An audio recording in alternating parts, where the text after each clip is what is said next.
All right. Hopefully a thread on how to play Wow. this game. Okay.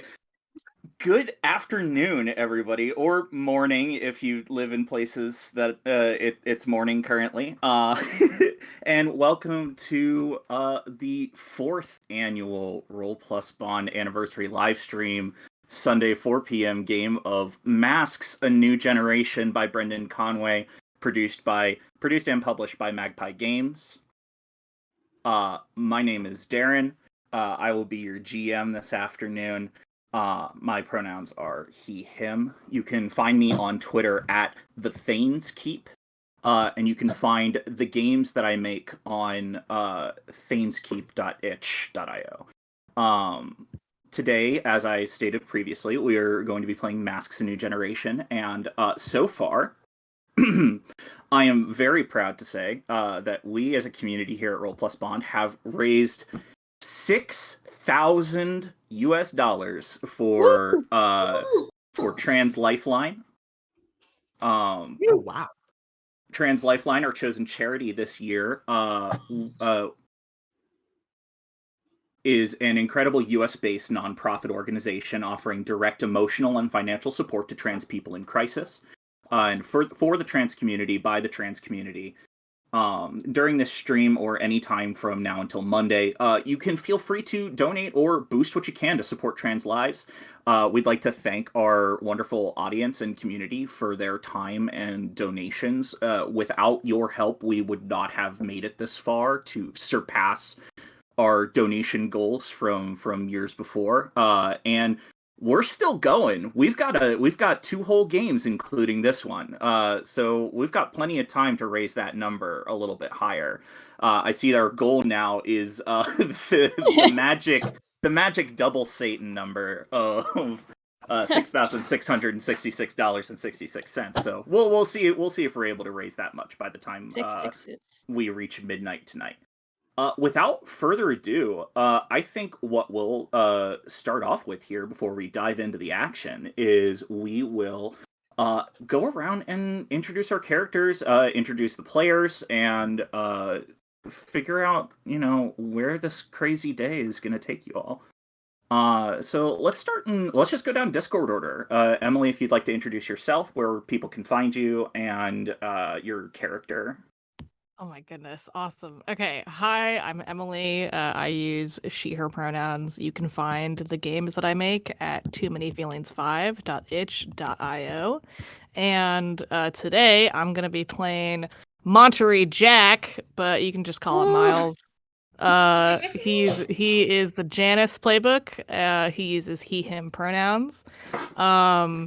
He's 18.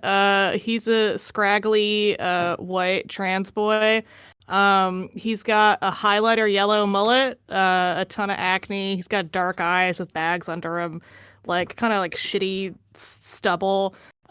He is too thin. He is tired, dedicated, and scrunkly. And he I love when a character is scrunkly. He's a scrunkly boy. He is so as part of the Janus playbook, basically you have your civilian mundane life and then you have your hero life. And his 3 obligations are that he's a dishwasher at a local diner type of restaurant. He's a fast food worker at a local fast food chain. And he's a surrogate parent to his little sibling, Rex, who is a very excited 7-year-old, very invested in dinosaurs. One time when he was at one of his jobs, a radioactive rat bit him, and now he can communicate with and summon rats. So that's his power. His hero name is Monterey Jack. And yeah, I think that's. Oh, if this were a comic, if he was depicted in a comic book, he would be exclusively drawn on crumpled up napkins and receipts. Very much coffee stained, ink and pencil, very sketched out, kind of rushed vibes. But when he goes into his hero mode, it's charcoal. And the vibes of the illustrations of the rats from Tales of Despero. So yeah, that's me and that's Miles. Awesome. Thank you so much, Emily. By player request, we're gonna skip over Grace for now. We're gonna come back to her. So Jenna, if you'd like to introduce yourself and your character. Oh no. Oh. That's right. Surprise! I was I'm so putting you ready on to the go like spot. third. Sorry. All right. Hi, I'm Jenna Lacombe. You can find me right here. I'm Jenna. going to be playing Nikki Keeney Richardson. Or not Richardson, Richson. Richson, yes. She is the scion. She is the daughter of Richard Richson, and he's sort of like a big evil Lex Luthor style, like rich asshole supervillain. No superpowers, but big, like I get in my mech suit to fight Superman kind of guy. She is mean. She's mean. She's like a shitty rich teenager who would be a supervillain if it weren't like a little too gauche for her. Yeah, that's Keeney. She also has a big old gun that she stole from her dad that's like a big old mech like fold out gun. We'll see it at some point. Incredible. Oh, good. Love to steal weapons of mass destruction from my parents. Yeah, my favorite thing to do. All right. Moving on to Margaret. Yeah, hi. My name is Margaret. I use she, her pronouns. If you want to find me on the internet, I'd ask that you don't.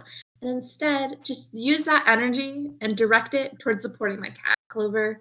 Not necessarily monetarily, but just like with your heart and your mind. Yes. I'd like to second that. Please support Clover. Clover is a very good cat. Support She's Clover. a very good cat. Support Clover. Support Trans Lifeline.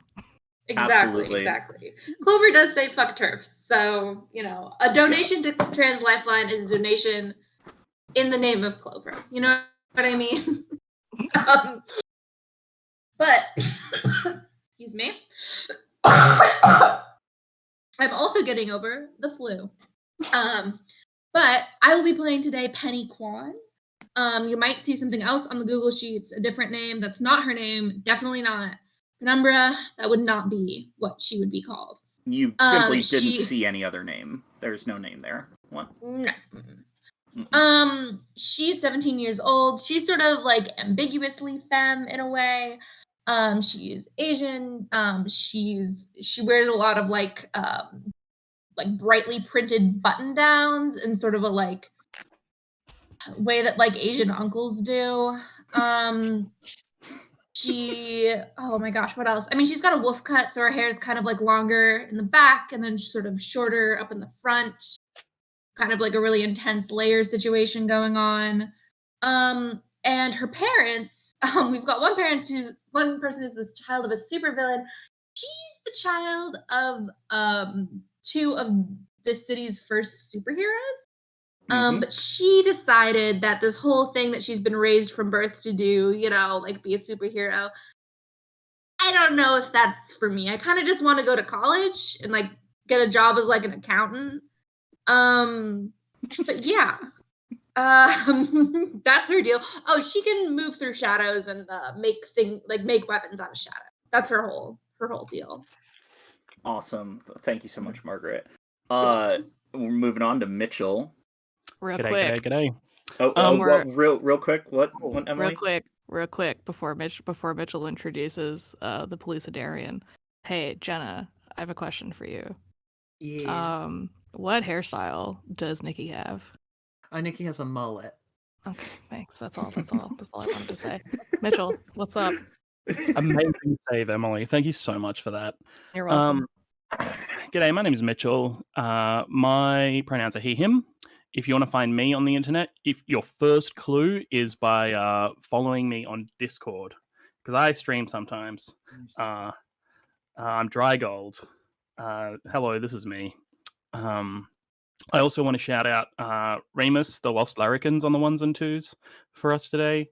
Remus is also a streamer, so shout out to Remus. Go give him a follow as well. I'm playing. One other thing. As much as it blows my mind that we've raised $6,000 for Trans Lifeline, when you mentioned it before was the first time that it occurred to me that that's in US dollars, and so I looked it up. It's $8,871 Australian, which is bananas. Incredible. What the fuck? Anyway, Oh wow, this is real. We still have more to go, bitch. Let's fucking up that. that's more than I paid for my car. So I'm playing. Oh god, I'm playing Mika, the Pellucidarian. They are the. I'm playing the Outsider playbook. They're not from here, and like the comic book that this takes place in saw that the Edgar Rice Burroughs, a lot of Edgar Rice Burroughs' writing is in the public domain. You might be familiar with Tarzan. Edgar Rice Burroughs wrote Tarzan. It's in the public domain, so anybody can make Tarzan material. Edgar Rice Burroughs also had a book series set in a fictional place called Pellucidar, and that is where Mika is from.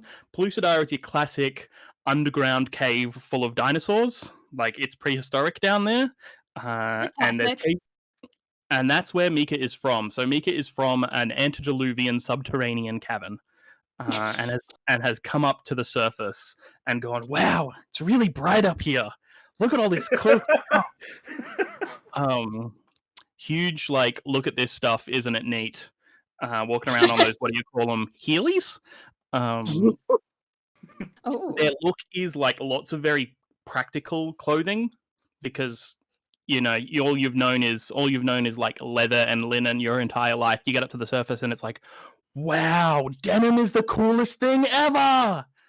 And you're used to carrying everything you own around on your back, so it's all like backpacks and fanny packs and satchels and just covered in stuff. They also have a pet dinosaur. Is a thing to say. They have a dinosaur that they brought up with them from the surface. Can we talk about your dinosaur for a quick second? Their name is Bill. Can I just do this? Can I just put that on the thing? I'm not allowed to. That's not fair. That's not fair. I should have tested this earlier. That's a shame. I'll send it to Remus. Remus can show it. Remus coming in clutch. This is Bill. Once again, another shout out to Remus for hosting this stream. Thank you. Bill's name was Bill before I came up to the surface. It's a coincidence that it's the shortened version of William. Bill is a Pellucidarian. Bill is the Pellucidarian word for stoic, and it's an ironical name because Bill is a big wuss. Yeah. So the reason why Bill looks like this is because Bill is what we've called here neo dinosaurs, because while all of the dinosaurs on the surface world went extinct, the dinosaurs that live in Pellucidar have continued to evolve over the millions of years. Yeah. So except for birds are still alive up here. So except for birds. Birds are still there. Well, still in both places. Right. We can't forget about birds. Yes. Shout out to birds. Birds. Micah's powers are sorcery, and that involves like being able to fly and like transforming into other Pellucidarian dinosaurs, and their art style is all in like ochres and natural pigments painted on a rough surface, transposed onto the paper. So, they like look out of place in the art style as well. Quick question. Hey, Mitchell. Hi. What kind of hairstyle does Mika have? Oh, it's so like having long hair is really good for keeping sun off your neck and your back of your ears and your shoulders. So they've got really long hair, but if it's too long at the front, it gets in the way. And so it's cut really short at the front and the top. Yeah, so they have a mullet. Okay. But that's strictly practical caveman stuff. Yeah, just Don't worry wanted to about ask. it. Classic Yeah. caveman cut. Do all cavemen have mullets? No, just the cool ones. Oh, okay. Mm-hmm. Yeah, just the ones who are hip and with it. Yeah. I think then now, last but certainly not least, let's introduce Grace and her character. Okay. Hi, my name is Grace. My pronouns are she, her. You can find me on Twitter if you'd like. My Twitter is Light and Pitch, and I am playing Action Potential, or AP for short. I am the Transformed, and okay. There's a lot going on. There's a lot going on here. Yeah. So, I used to be very average, just like normal person. I just happened to have some poison and vulnerability, normal stuff. I thought that was kind of boring, so I decided to get really into experimental body mods when I was 14, and no one stopped me. So so I kept doing that. And what eventually happened was I somehow deleted my poison invulnerability. Didn't stop there, kept going. Kept becoming more of a robot cyborg kind of person. Accidentally installed something that transformed all of my form into that of a wolf. So I am a robot, but also a werewolf. What else to say? I mean, I have electricity powers because I retained my vascular system. I have some organs. Sorry Yeah. if you don't like body horror. I have some organs. There's left. still some organic stuff inside the robotic shell. Yeah, But your I haven't robotic figured out body brains transforms yet. back and forth, right? Yes. But I have veins, I have arteries, and alongside them, I've rigged a bunch of wires, a wiring system that give me electricity powers. Right. Yep. So that's my Yeah. character. Hey, Grace. Yeah. Hey. Real quick. Yeah, Emily? Hey, what kind of hairstyle does Action Potential have? Well,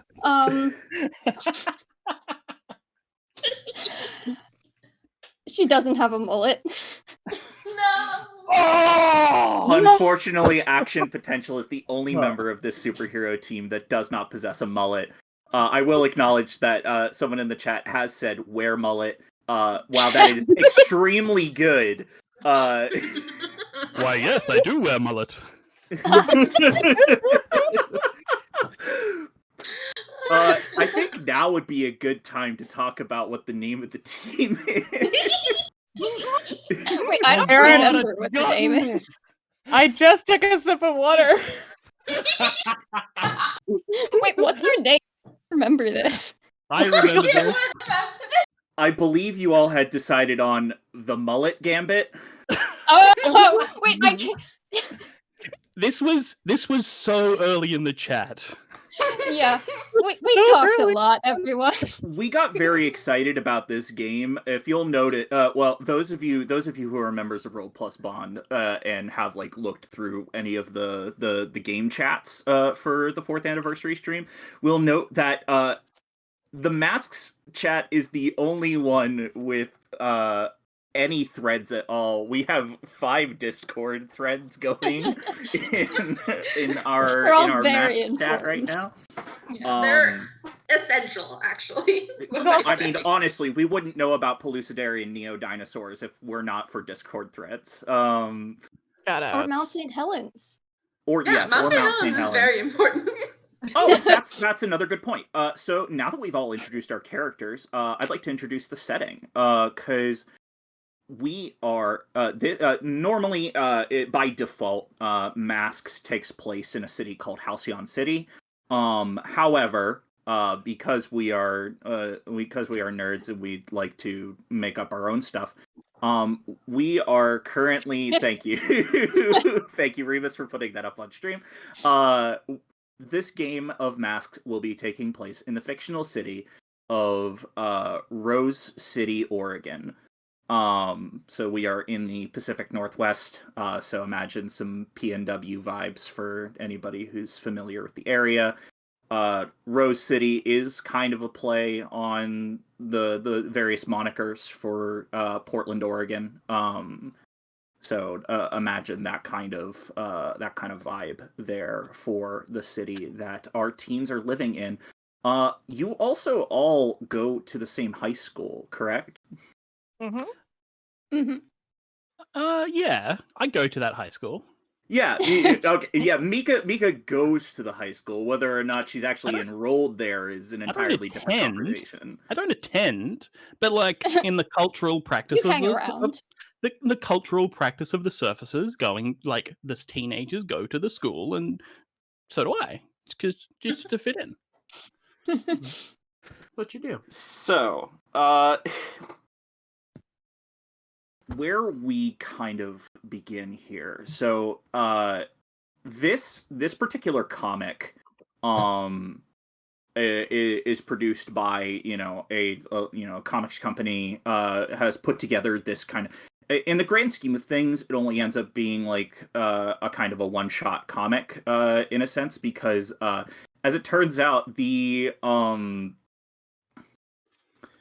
art budget for this particular comic got so expensive due to the various styles that all the characters are drawn in.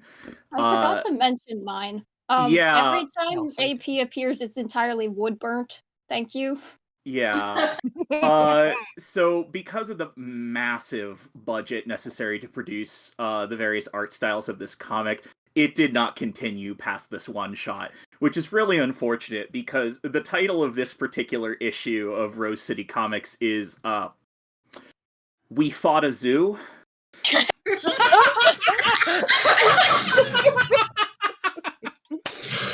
Oh, fucking fantastic. Good one, Darren. You're welcome.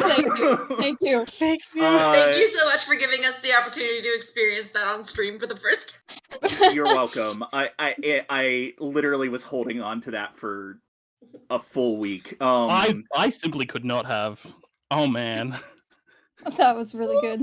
Thank you. So the title page, the splash page of this comic, we see the members of the Mullet Gambit kind of like spread out. There's like a sign in the background that says like the Rose City Zoo. There are a whole bunch of different like animal enclosures in and around the place. And we see like kind of in the middle of all of the action, just this really jacked looking velociraptor. Is it a Jurassic Park Raptorosaurus Velociraptor, or is it like the actual birds? It's a Jurassic Park Raptorosaurus kind of thing. Like it's not like a real life Velociraptor, which would have been like, I don't know, something like, I think they were like chicken sized or turkey sized or something like that. They're like Labrador sized. Yeah, they were pretty tiny in actuality. But no, this is a Jurassic Parkosaurus. This is a Jurassic Parkosaurus, but not a T-Rex. And the like, you've got the various like advertisements on like the sides of the comics or whatever, and you've got like the various art styles of the different characters. But it's a very loud front page of the comic. And in big brazen letters it says issue number 1, We Fought a Zoo, at the top of the page there. And we turn the page to like enter into the space of the comic here, and it actually doesn't start with the team. It starts with we see like a very dark office space that is illuminated only by the soft blue light of a computer monitor. And we see that on the screen of the computer that there is a live camera feed of the inside of what looks to be some sort of a laboratory space. We see a figure seated in a desk chair at the computer, who is watching this live camera feed and seemingly using their mouse and keyboard to guide what appears to be some sort of a camera drone through this laboratory space. And we get like a gradual sort of like zoom in of this panel until we can kind of like vaguely see the bottom half of this person's face curl into a snarl as the next panel showcases an enclosure inside this laboratory space that contains this the same Jurassic Parkosaurus Velociraptor-esque dino that we saw on the front cover page of the comic. No dialogue, no anything. We just see this sinister grin on the bottom half of this person's face. They appear to be dressed in plain clothes at the moment. And when we turn the page, it flashes forward to the next day, where a bunch of you are we see like the various panels of a rather boring session of your biology course at Rose City High School. And we see kind of like the text kind of like wraps around the panels to show that it is like droning on and on as your biology teacher is like writing stuff up on the board. And you all are kind of like seated in various. So where do you all sit when you sit in class? Penny's at like the front of the class, and is like, you can see her, she's in this sort of like watercolor painted flowers shirt, if Ramus wants to pop that on for the first panel. I realized I didn't get to say my art style, which is that Penny is drawn exclusively in like watercolors.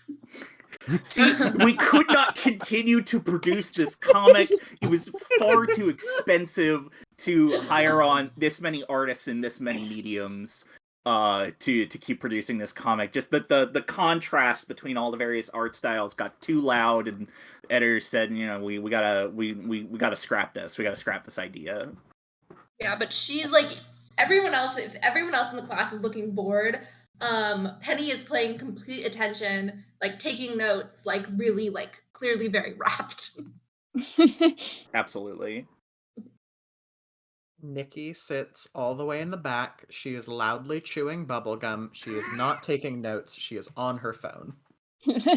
There's we get a panel of like some other like delinquent kid who like sits in the back of the class. They like tap you on the shoulder and are like, hey, you got a piece of gum? No. It's like, hey, sorry. Oh, come on. I'm sorry. I'm out. I don't have any other gum. I just saw you put the packet back in your purse. It was empty. Fine. I have gum. Mika, are you also sitting in the back of the classroom? Yeah, 100%. Because it's the one. Okay. It's the one where I'm least likely to get noticed and kicked out because I'm not a student here. Oh, right. You're not on the roster. You're not on the roster. And it's like sprawled out in front of Mika is like loose pages, like not a book, just loose paper that she's found. Right? There's like there's some of Miles's like napkins and stuff in there. Yeah. And Did you find this stuff just lying around Miles's place? Oh no! Like out of bins, blowing in the wind down the street. Another student left their bag unattended, so that's free game. We get like a flash out panel that's just Realistic. Mika like running down the street, like chasing after like a piece of paper that is like Yeah. blowing in the breeze. Yeah, it's like a little gutter of 6 different panels of Mika finding paper. Yeah. And like it's just sprawled out on the table in front of them, and it's just like cave paintings of all of the animals from the biology class. Offers this kid a piece of pine resin. It's great if you've got a sore tooth. Do you have a sore tooth? It's great. You want some? I mean, Bites it in half, starts chewing on it, and passes it to the kid, whether or not he wants it.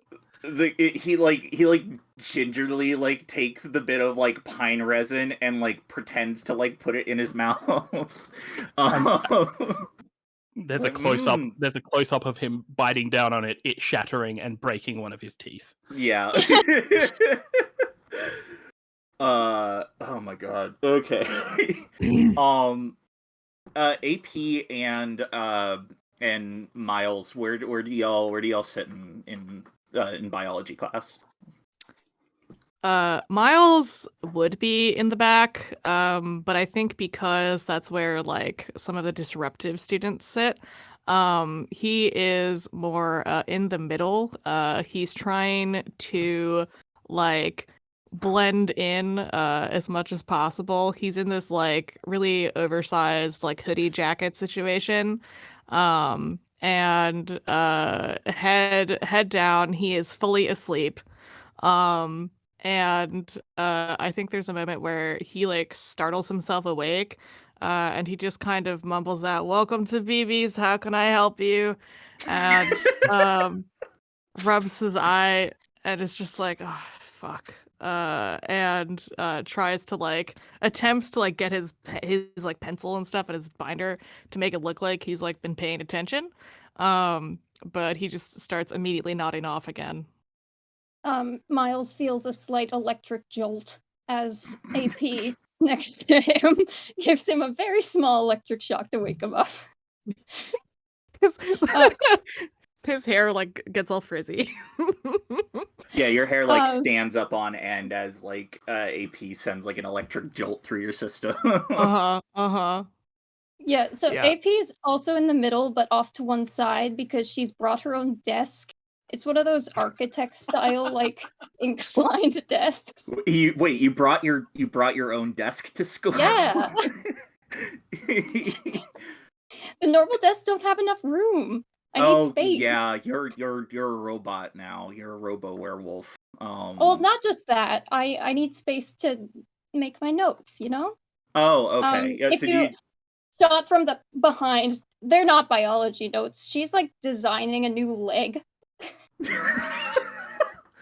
So you're fully not like paying attention to the lecture. You're like focused on no, I'm doing my own. Your robotics design work. Yeah, I'm doing that and keeping track of when Miles falls asleep so I can wake him up. Because he asked me to, because this class is important. The biology teacher keeps droning on about like divergent evolutionary paths, and all that kind of stuff.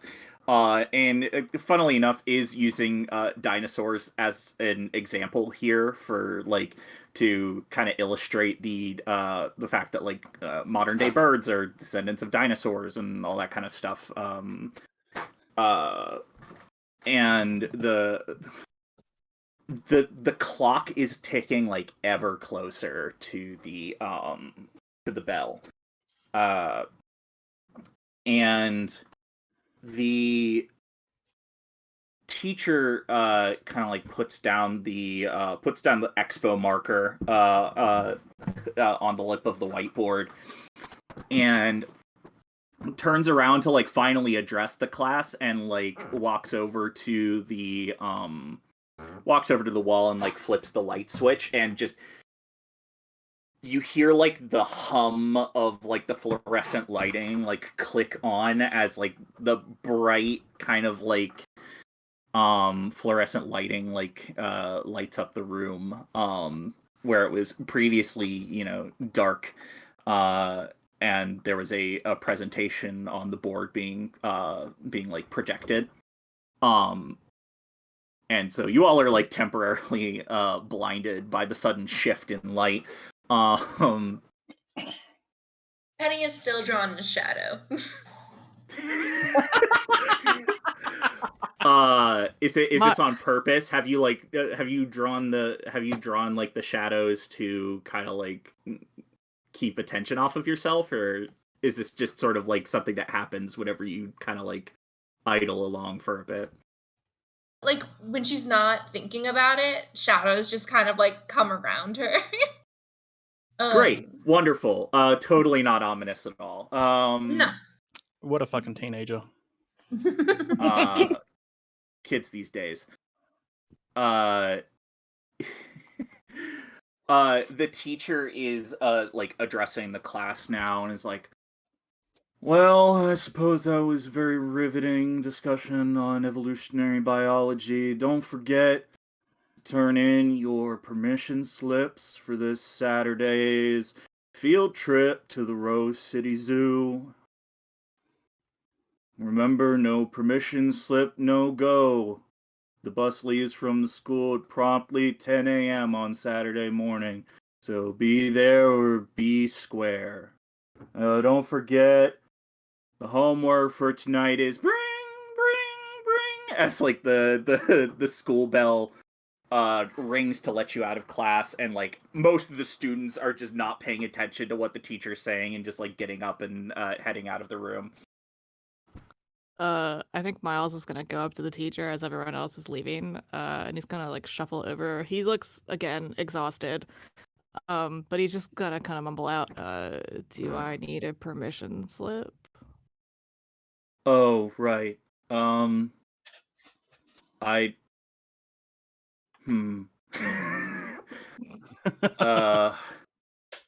Your biology teacher is like this like graying middle-aged man in like his mid 40s, although he looks like he's much older than that. He's got this like broom like mustache and a balding hairline where his hair kind of like wraps around the back. His name is Mr. Davis. Mr. Davis kind of like looks down at you, Miles, and is like, well, you've always been a very responsible one, taking care of your sibling and all. I guess since you've been... You live by yourself, right? Yeah. Well, then, if you don't have a legal guardian, if you are acting in loco parentis, I suppose you could sign your own permission slip. Okay. Can I have? He like pauses. Can I have Rex sign it? Because they need to practice their script. Oh. I guess. Just have it on my desk tomorrow morning. Okay. Yep. I'll do that. Thank you, Mr. Broom. I mean, Mr. Davis. And he walks out. There's a Yeah. loud rattling sound as AP brings out an ancient-looking printer, and it prints out a piece of paper, and she uses one of her fingers to put a stamp on the bottom and hands it to him and says, "Is this good enough?" Miss Potential. Resourceful as always. Thank you. Leaves. Kind of takes the Folds up the permission slip desk and from you. leaves. Penny's been kind of like standing behind and has like a little piece of paper like folded in an envelope in her hand. And as she opens it up to give to Mr. Davis. Oh, sorry, were you not done, Grace? I'm so sorry. No, I was just thinking about how you fold up a giant architect desk as to be portable. Can I field this one? Can I field this one? Didn't you say backpack? Yeah, like you put Yeah. straps from one leg to a second leg. You put a strap from the third leg to the fourth leg, and those are your backpack straps. Oh, now that's innovation. Mhm. I'm not against it. It's a technical marvel. Anyways, It has flashing lights on the back, like when a truck backs up. Yes. Oh my god. that's so good. Anyway, proceed, Incredible. Margaret. The bit I was gonna do is that the permission slip is like you can see it, and it's like clearly like it's like autographed by her parents. So like you can Yeah. see. It's definitely signed. So yeah, like on the bottom of the permission slip, just did like big like swoopy cursive or whatever. I don't how do your parents sign autographs? Oh, well, okay, so it's Pulsar and Quasar, and I think that like both of them have like in the A, it's a big star. Oh my god. Oh, that's brilliant. Oh, Yeah. God, I love that. And if there's like a little like step out panel, like to hear more about Pulsar and Quasar, Yeah. see issue XYZ, whatever. Yeah, It see, doesn't to learn more about Pulsar and Quasar, see issue 1, volume 1 of Starbound, from Rose City Comics, and Mr. Davis kind of like takes your permission slip and like pulls his like 70s like aviator style glasses like down over his nose to like look at the like the frankly the garish autograph that your parents have left on this permission slip. It's impressive as always, but I mean this is a permission slip, not a headshot, Miss Kwan. Though I suppose this is acceptable, I shouldn't expect anything less from a member of the Kwan family. I think here he's actually trying to shift your labels. Okay. I think he's trying to raise your superior and lower your mundane. Yeah, I'll accept that. That's fine by me. I'll take it. Okay, yeah. Don't forget to shift your labels in whatever your sheet is there. Yeah, I'm using the Google Sheets. What I thought you meant there, Darren, was that he asked for a permission slip from all of the students except for Penny, and for permission for the field trip, he asked for a signed headshot. Honestly, Maybe he did. maybe he did. Margaret, how do you feel about that? No, I think that's definitely No, that's so good. In that case, this is entirely flavored by the fact that like you actually see Mr. Davis smile when you hand him your air quotes permission slip. Yeah. And he's saying, yes, I wouldn't expect anything less from a member of the marvelous Kwan family. And takes the autograph and very like gingerly like places it onto his desk so not to like tear, fold, or crease it. he's gonna He frame has this. he has like a binder filled with those clear slips, and he slides it Yep. carefully into one. Yes. He's gonna laminate it later with the laminator machine if it actually Oh works. yes. Absolutely.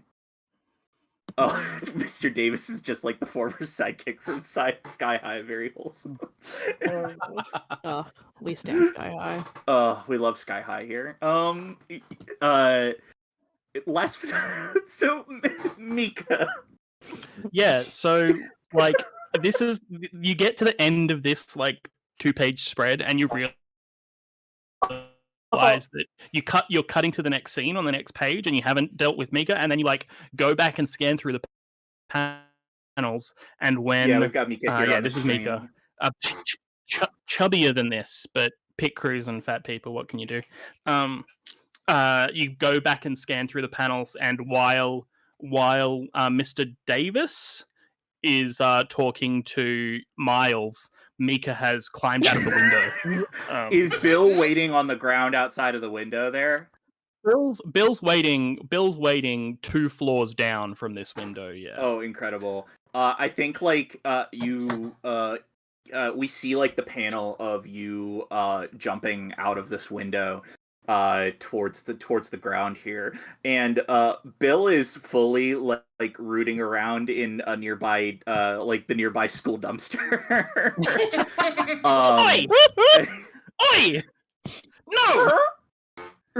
You're gonna eat the plastic again! Stop it!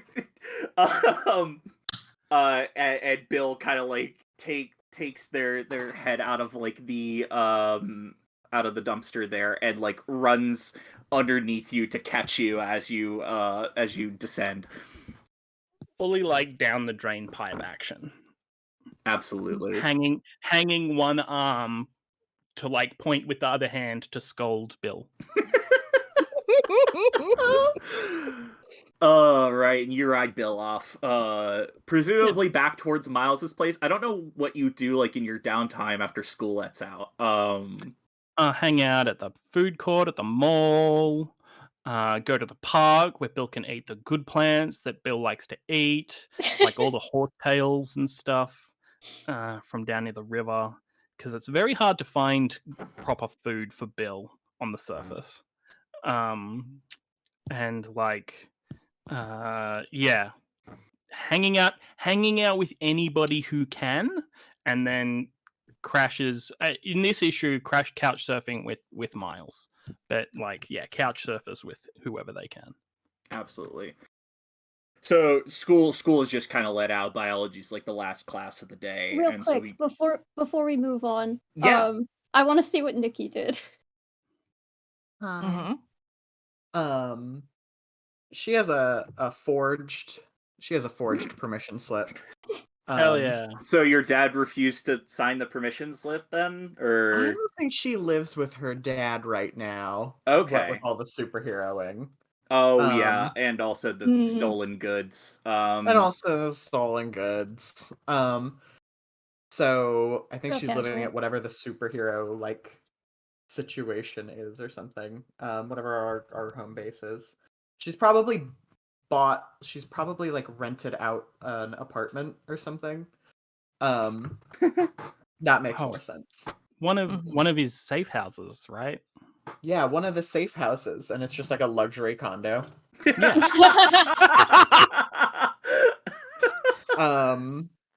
And she has a forged permission slip. It is a very good forgery. Yeah, Mr. Davis doesn't suspect a thing. He just like you hand him the permission slip, and he's like, "Thank you. I Sounds suppose I will see you on Saturday then." See you then. He kind of like he squints for a second at the permission slip, and then and just like puts it in the pile with the other ones.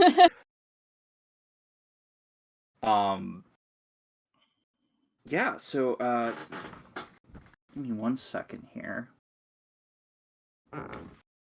Thinking. This is the last class of your day, so the bell rings and school's let out for the day. Where do you all go, like, as a team? Like, do you all hang out together outside of school, or Or do we, I just would. bother Miles or do we just Oh. bother Miles at work? Yeah, I think we bother Miles at work, right? Yeah. Okay, so Yeah. y'all go to BB's for lunch or dinner or whatever after school lets out, Mhm. to bother Miles while they're working. So yeah, we get like a scene change. We get like a later that day, kind of like text box at like the top of the next page. And we kind of zoom in on BB's, which is a fast food restaurant in Rose City, Oregon. Emily, would you like to talk about BB's a bit? Yeah, sure. So it's basically our like McDonald's, Burger King, Wendy's equivalent, but we're not doing product placement in this comic. So it's a fictional fast food chain.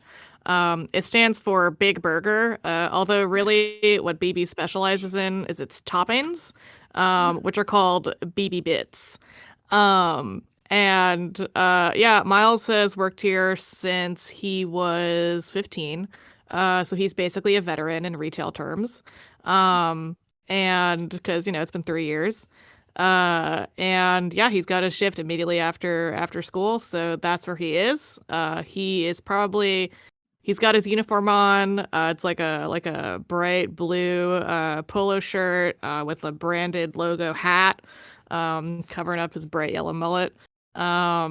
And he looks a little sweaty. I will note, due to his working 2 different food service jobs, Miles smells, he always smells a little bit like onions and bacon grease. But that's kind of, you can't really smell that at BB's. It just smells like, like burgers and shit. And I think he's probably, by the time y'all get to BB's, he's probably in the process of like taking an order for BB's Bounty, which is like a family order, so it's like a big order. So he's like in the process of writing that up. And then of course it's short staffed today, so he's gonna also make everything. Oh my god! So Oh no! Oh, Miles! That's what he's up to. Oh, buddy. Yeah, so you all we get like a panel of you all like walking into BB's, and just as you walk in, like Miles is like running back into the kitchen to prepare the BB Bounty. And the customer who ordered this meal is kind of just like impatiently like waiting at like the end of the counter there. Full like foot tapping kind of experience, like Karen haircut kind of deal going on there. And we get like the onomatopoeia of like the foot going like tap tap tap tap tap tap tap tap tap through like the next couple of panels. I think like progressively, it's like Miles making this food, and he's always drawn on like crumpled up napkins and stuff. It looks like the napkins look increasingly more crumpled as he like Oh. is trying to make this on time. And yeah, there's like little grease stains on the napkins. As like it becomes like progressively more crumpled. And so eventually you all kind of like get your orders for the into the I'm assuming that things are kind of like go Miles makes do, especially because I feel like short staffing happens often at BB's. So like does anything go wrong as you're... Oh, I've got a thought. Yeah. Mika comes back there to help because they're short staffed, and like hang on, no, I know how to do the thing, and then you press. You notice there's like a spare like bright blue visor on the wall, like hanging on a hook. Apron. Like, you're out of onions. I can cut onions. I'm gonna cut onions. Okay, no, so, okay, thank you, but you are really not supposed to be back here. This fine. is, no, it's not actually. My manager, is here, and she's in the back, and if she comes out and sees this, Yeah, she's in the back. I'm gonna be in big trouble, so please just Micah- put the knife down. No, Micah doesn't go for the knife. Micah takes a rock the size of a basketball out of their satchel bag, smashes it with another rock, and a big slice of like obsidian comes off of it, and they just start chopping. You were just carrying that around with you? Yeah, well, you gotta have, what you need a tool. You make a tool. I needed a knife. I make a knife. Chop the onions with the. Puts Okay. the rock back in the satchel bag. I got it. Okay, that's definitely not I food don't even have to safety. use your equipment. Health. Okay, please. Mike, I'm Mika, please. quite healthy. No, okay. So here's the deal. My manager is gonna I need this job. So please turn around. Thank you, and I will take your order and it will be fine. So if you could just turn around. Listen, you can chop onions up with Rex later if you I want. think at this point, the back door, like in the restaurant, where like your manager's office is, starts to like creak open, as if like your manager is walking through as you're like telling Mika to get out from the kitchen area. I would. Can I do something? Sure. What would you like? What is Penny doing at this point in time? So I think that Penny, when she's been kind of like watching all of this, right? And so when she sees the office door, you watch her, she's in the panel, you see her look at the door, and in the next panel, she's entirely in grayscale. And then the panel after that, she's in grayscale next to the door. And she's just going to like jump around through the shadows to try and make a noise further back in the back room to prevent the manager from coming out. Okay, this does sound like a roll to unleash your powers here. I think what I'm trying actually to do is, are you watching closely? Oh, Which is okay.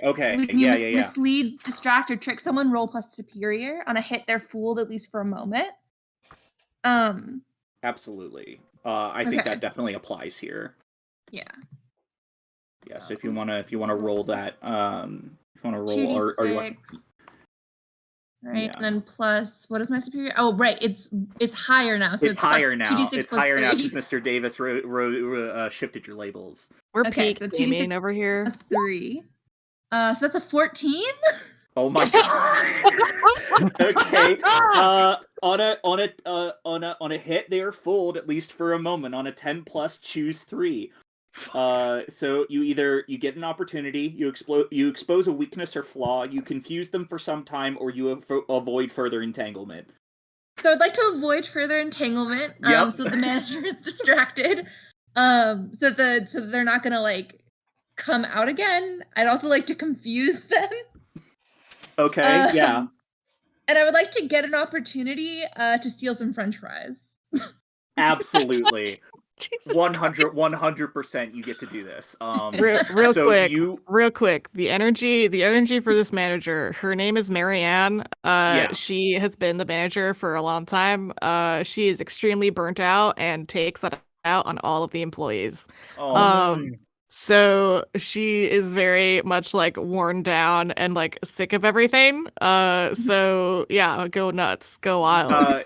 Miles, you just hear from the office, are you fucking kidding me? What's going on back here? Leslie, she's like rooting around somewhere. The door just like closes again.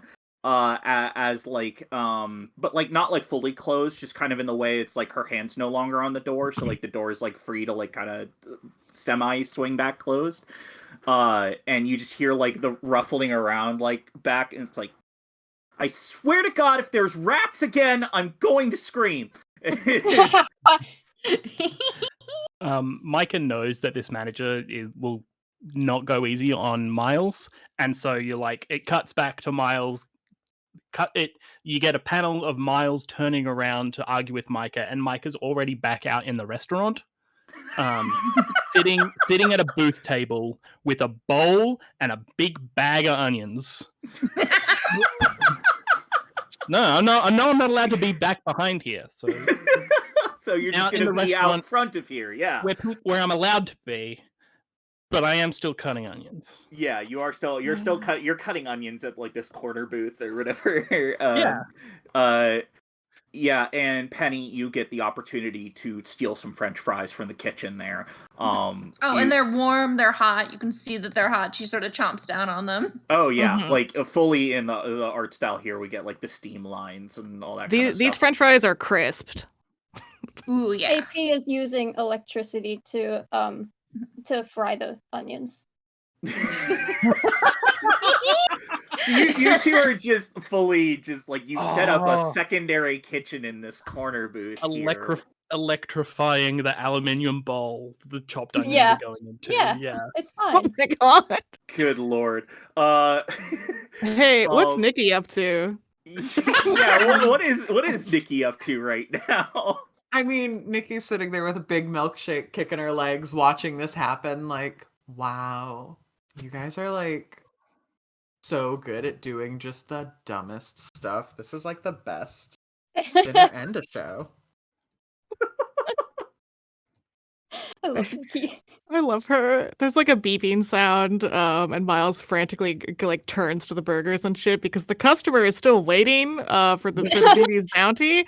And he's just like, I'm so sorry. Okay, I'm on it. It's gonna be out in just a moment. Thank you so much. And flipping, assembling everything, putting a shit ton of toppings on the fries, and also on the burgers. Like, this is the kind of it's the kind of thing where you need a shit ton of like different toppings and stuff. So it's a lot of like going into different little like containers and things to get everything. Just this like frantic movement gets the bounty out to this customer. And it just is like, thank you so much. Have a great day.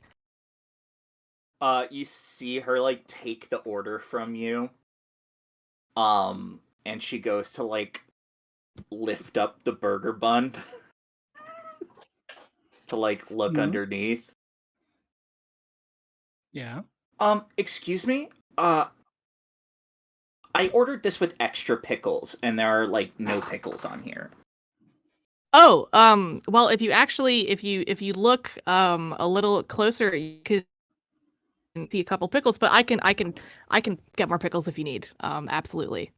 Honestly, I don't see what the big fuss is. Just put some more pickles on there. Oh, yes, You want some I'm onion? No, there's plenty of onions on here. Okay, good. Pickles. Yes. So, okay, how many more pickles do you want? Do you just I don't know. I don't work here. Just put more pickles on there. Okay, There's a yeah, bright flash of light, and the customer crackles with energy for a second, and then we see her hair is standing on end, and there's like a curl of smoke above her because AP electrocuted her. Okay, it sounds like you're trying to do something here. I sure am. What are you trying to do here? Action. I think this sounds like. Well, let me get your opinion. This could be unleash my powers. Yeah, you are using your electricity. Yeah, or it could be defend. I think I'm going to unleash your powers. Oh, defend so good though. Except Consider. I have a really high freak. Should probably be a defend. I'm a real freak.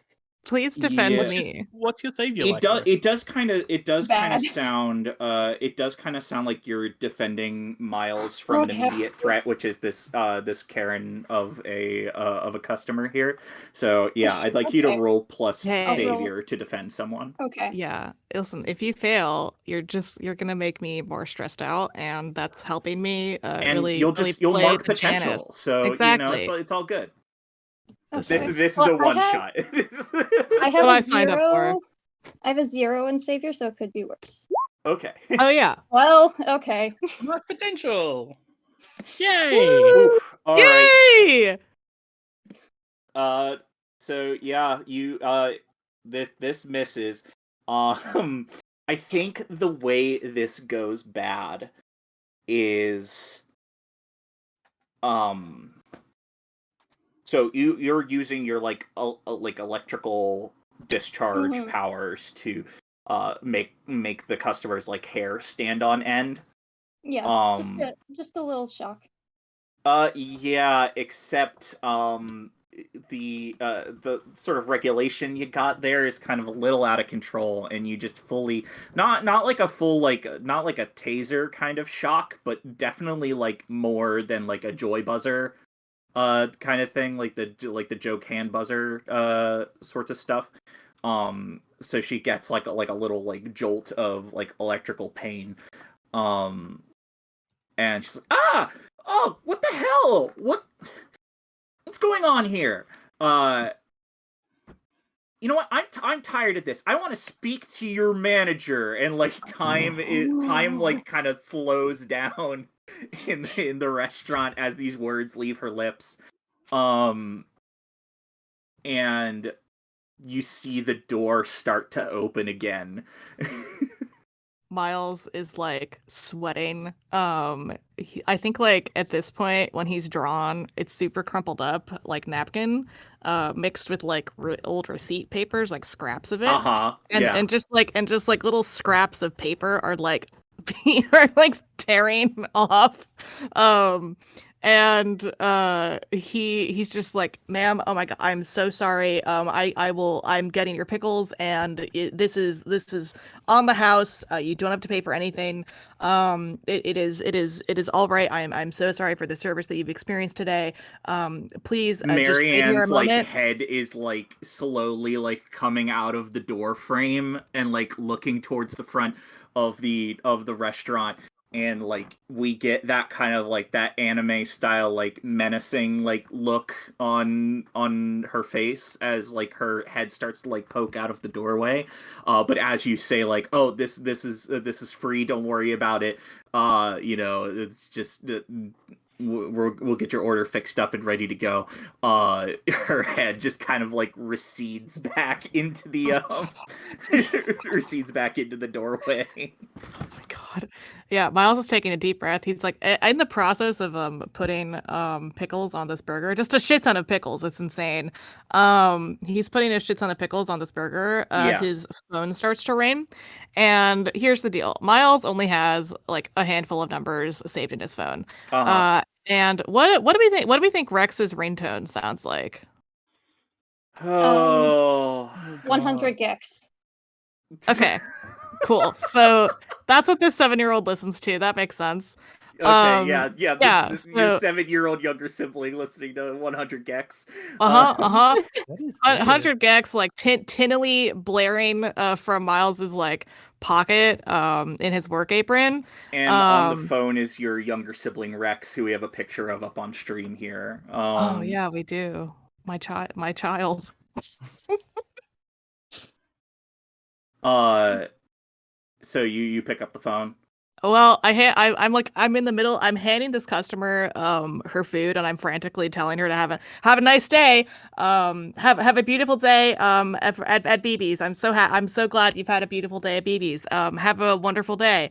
And sliding the burger towards her, and then in the middle of that, he's also picking up his phone.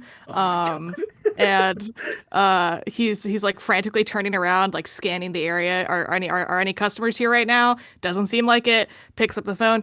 Hey, hi. What do you need? What can I help you with? On like we get a split panel, and like on the other side of the phone call, we see Miles's younger sibling Rex, who is 7 and is very much into dinosaurs, as we can see from their room. As the panel is split. And they just have a tie-dye t-shirt on with Rex written in like big capital letters in Sharpie like on the front of the t-shirt. Is your shift almost over? No, actually it just started. Sorry. Do you need anything? Can one of the neighbors help you, or are you okay? Can you, we're all out of dino nuggets. Oh, okay. All right, we're out of dino nuggets. That is really bad. That's okay. Because dino nuggets are great. Okay, so are you sure we're out of dino nuggets? Did you check the fridge? Did you check the freezer? Mm-hmm. Okay. No dino did nuggets. you check? I even got on the Did step you check? stool. Oh, okay, you got on the step stool. Okay, okay. Just don't do that when you're by yourself next time. Okay, bud? Okay. Okay. Thanks. So I'll pick up Dino Nuggets after this shift. Another customer walks in. Please, this is an emergency. It's okay. So all right. I'm on this shift right now. There's a customer coming. I need to take this order. But Okay. maybe I can send someone to get you Dino Nuggets. Okay. Okay. All right. Okay. Yeah, sure. Okay. I love you. Love you too. Okay, I gotta take this order, and hands up immediately. Hi, welcome to BB's. How can I help you? We see like the goodbye get like cut off as like the panel like shifts back to like a singular panel. Yeah, and so like the rest of the evening kind of like goes on here. Mika, you continue to like chop these onions or whatever, and are any of y'all like talking about the field trip on Saturday? It's gonna be like Do we wanna- so boring. Like No, are you kidding me? Nikki, have you ever seen an elephant in person? like yeah, they're just like big. That's it. Like Well, we Have can you ever observe their seen- behavior. their behavior is standing around. Well, sometimes they take baths. Okay, I take baths too. That doesn't mean that people should like come to my house. Obviously. Mika takes a mental note. How big is the field that this zoo is in? Are you asking me or are you asking your friends here? Asking my friends. Okay. It's a trip to a field with a zoo in it? It's just a Oh. zoo. It's just a zoo. Oh. Is it the zoo? And like describes the place where the zoo is? Yeah. Oh, that's a great zoo. Is that what those are called? I thought it was a big pet shop. I mean, anything can be a big pet shop if you're fast enough. Have you now? Let's interrogate this idea. Have you gone to the zoo? Yeah. What did you do when you were at the zoo? And like me and we see like the equations and algebra like meme above Mika's face. Not shopping. Not shopping. No. Not Did you- shopping. What she means to say is stealing. Oh, not from the zoo. Oh. From the No, people I at was- the zoo? I was looking for good plants that Bill can eat. Oh, well, that's pretty normal. Yes, that's all. Hey guys, Uh-huh, hi, uh-huh. hi guys. I'm on my 15. I'm on my 15. What's happening? Are we okay? Here you go. Here's the onions. Oh, thank Mika you. just hands you like a big bowl of like sliced and electrically fried Charred onions. onions. Yeah. They're It like smells like lightly- burning electricity. They're lightly caramelized. We have a new product for you. Maybe you can get a raise if you introduce a new product. They're basically steamed. Have you heard of panko bread? It's like that. Rex showed me a documentary. Panko? Wait. We definitely get a cutaway panel of Mika and Rex watching this panko breadcrumb documentary. Yeah. You know how they It's make like a- panko? Do you know how they yeah, make you know panko how they breadcrumbs? have like those episodes of like how it's made or, Yeah. or like something yeah, like okay. that. Yeah, it's like that. They make panko by electrocuting bread dough. Is What? that really Yep. how panko is What? made? I had That's no really idea. how panko is made. Is That's that why it's really- so like Wait, sharp really? and jaggedy. That's how panko bread is I thought cooked. you were doing a bit. No, Yeah, this I is really for thought you real were in real doing a life. Wait. Like the Holy way shit. the way that panko bread was invented was during the Second World War. Japanese soldiers would use their car batteries to cook the bread dough. Holy shit! Car batteries? Car batteries. They don't do it with car batteries I'm learning anymore. so much. Well, obviously, but like But, like the electrical resistance of the bread dough heats it up and cooks the bread. I can't believe Holy AP shit. makes panko bread on the side. I Yeah. know, right? Like, look at that sick ass business. Um, You've got yeah, a side hustle Miles. now. Exactly. Look at that. Staying on that Miles. grind set. Oh, 100%. Miles is like, his hat is off, but his work uniform is still on. He's frantically texting the neighbors in like the apartment complex he lives in. Like if anyone is available to pick up Dino Nuggets for Rex.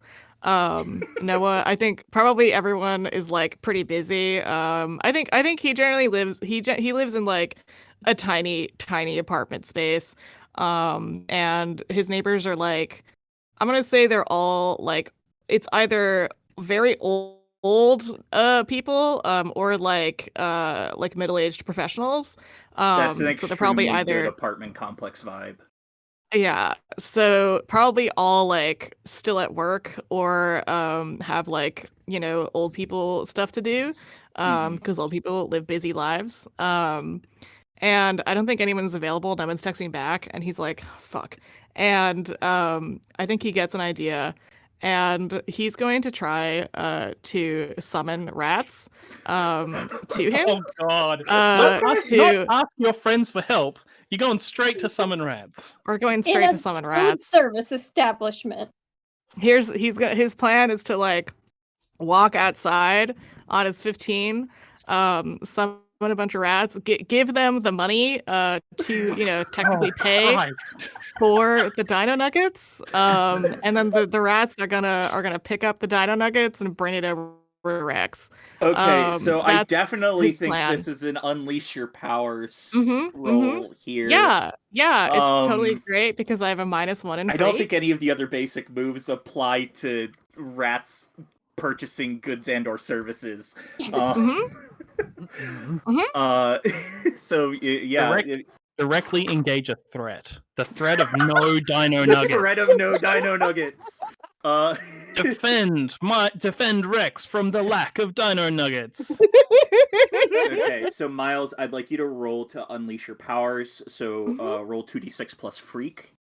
Okay, cool. 2d6 -1. Let's go. Let's do this. Let me see if I remember how to do roll 20. Okay. Oh yeah, can I press something on the thing to let me do that? On the roll 20 layout here. Yeah, so on your Sorry. sheet next to each move, there's like a little like D20 button. Oh yeah. Okay. Oh no, sick. never mind. It's not on the not on Yeah. this roll 20. It's not. But you can just hit the little D20 next to your label and it'll roll it. Yeah. Situational bonus penalty 0. Submit. Let's go. 9. All right, that's a hit. Awesome. What the fuck? Great. Holy shit. So, yeah, on a hit, you do it, but on a 7 to 9, mark a condition, or the GM will tell you how the effect is unstable or temporary. Hey, I'd love to mark. Yeah, I was gonna say, I don't envision a way that, like, asking rats to buy Dino Nuggets is, like, unstable or temporary, because rats generally tend to follow your commands. I mean, Maybe they don't buy enough Dino Nuggets. maybe they do buy enough Dino Nuggets, but by the time they get to Rex, the rats have eaten half of the Dino Nuggets. They buy too many Dino Hey, Nuggets. can I mark a condition? Sure. If you want to mark a condition, you can mark a condition. Cool. I'm gonna mark guilty because I can't be the one to get Rex's their Dino Nuggets. God, my poor heart. Yeah. So we're gonna mark guilty here for Miles. Great. Meaning that on ongoing you have -2 to provoke someone and -2 to assess the situation. Hey, to clear the guilty condition, I have to make a sacrifice to absolve my guilt. So I'm excited. Oh no. Oh no. Okay, yeah, I think that's a good segue to kind of like move to we get like a couple of panels of like later that night of a bunch of rats like showing up Yeah, it's and like, like leaving a bunch of like boxes of Dino Nuggets in front of like your apartment door. God. Yeah, I think so. I think it's like So the apartment like that Rex and Miles live in is drawn in two different styles depending on like the point of view of the person, right? So Right. for Rex, I think it's like first of all, Rex is always drawn in crayon. Yes. It's Hell like yeah. Absolutely. and so the apartment space is drawn in crayon here. It's like crayon and colored pencil. It's very like squiggly lines and stuff. And the rats are these charcoal shapes, um, like skittering and moving. And some of these rats are pet rats that like escape their enclosures to help out. Yeah. And some of them are just like wild rats living their lives. So it's a mix of like the charcoal lines are really smooth and clean, and then the charcoal lines are really like spiky and scrunkly. Yeah, these rats en masse drop off these dino nuggets to the crayon apartment. The rats kind of like do like a little like teamwork like boost, like climb on top of each other kind of thing to reach up towards the doorbell. Uh-huh. They have to buzz at the front of the apartment building to be let in. we get like a panel of like an old lady like opening like the front door of the apartment building because the rats pressed the wrong button. Oh. And this old lady just like screams and like runs back inside as like the rats carry this like line of Dino pouring in. Nugget boxes up the stairs of the apartment building.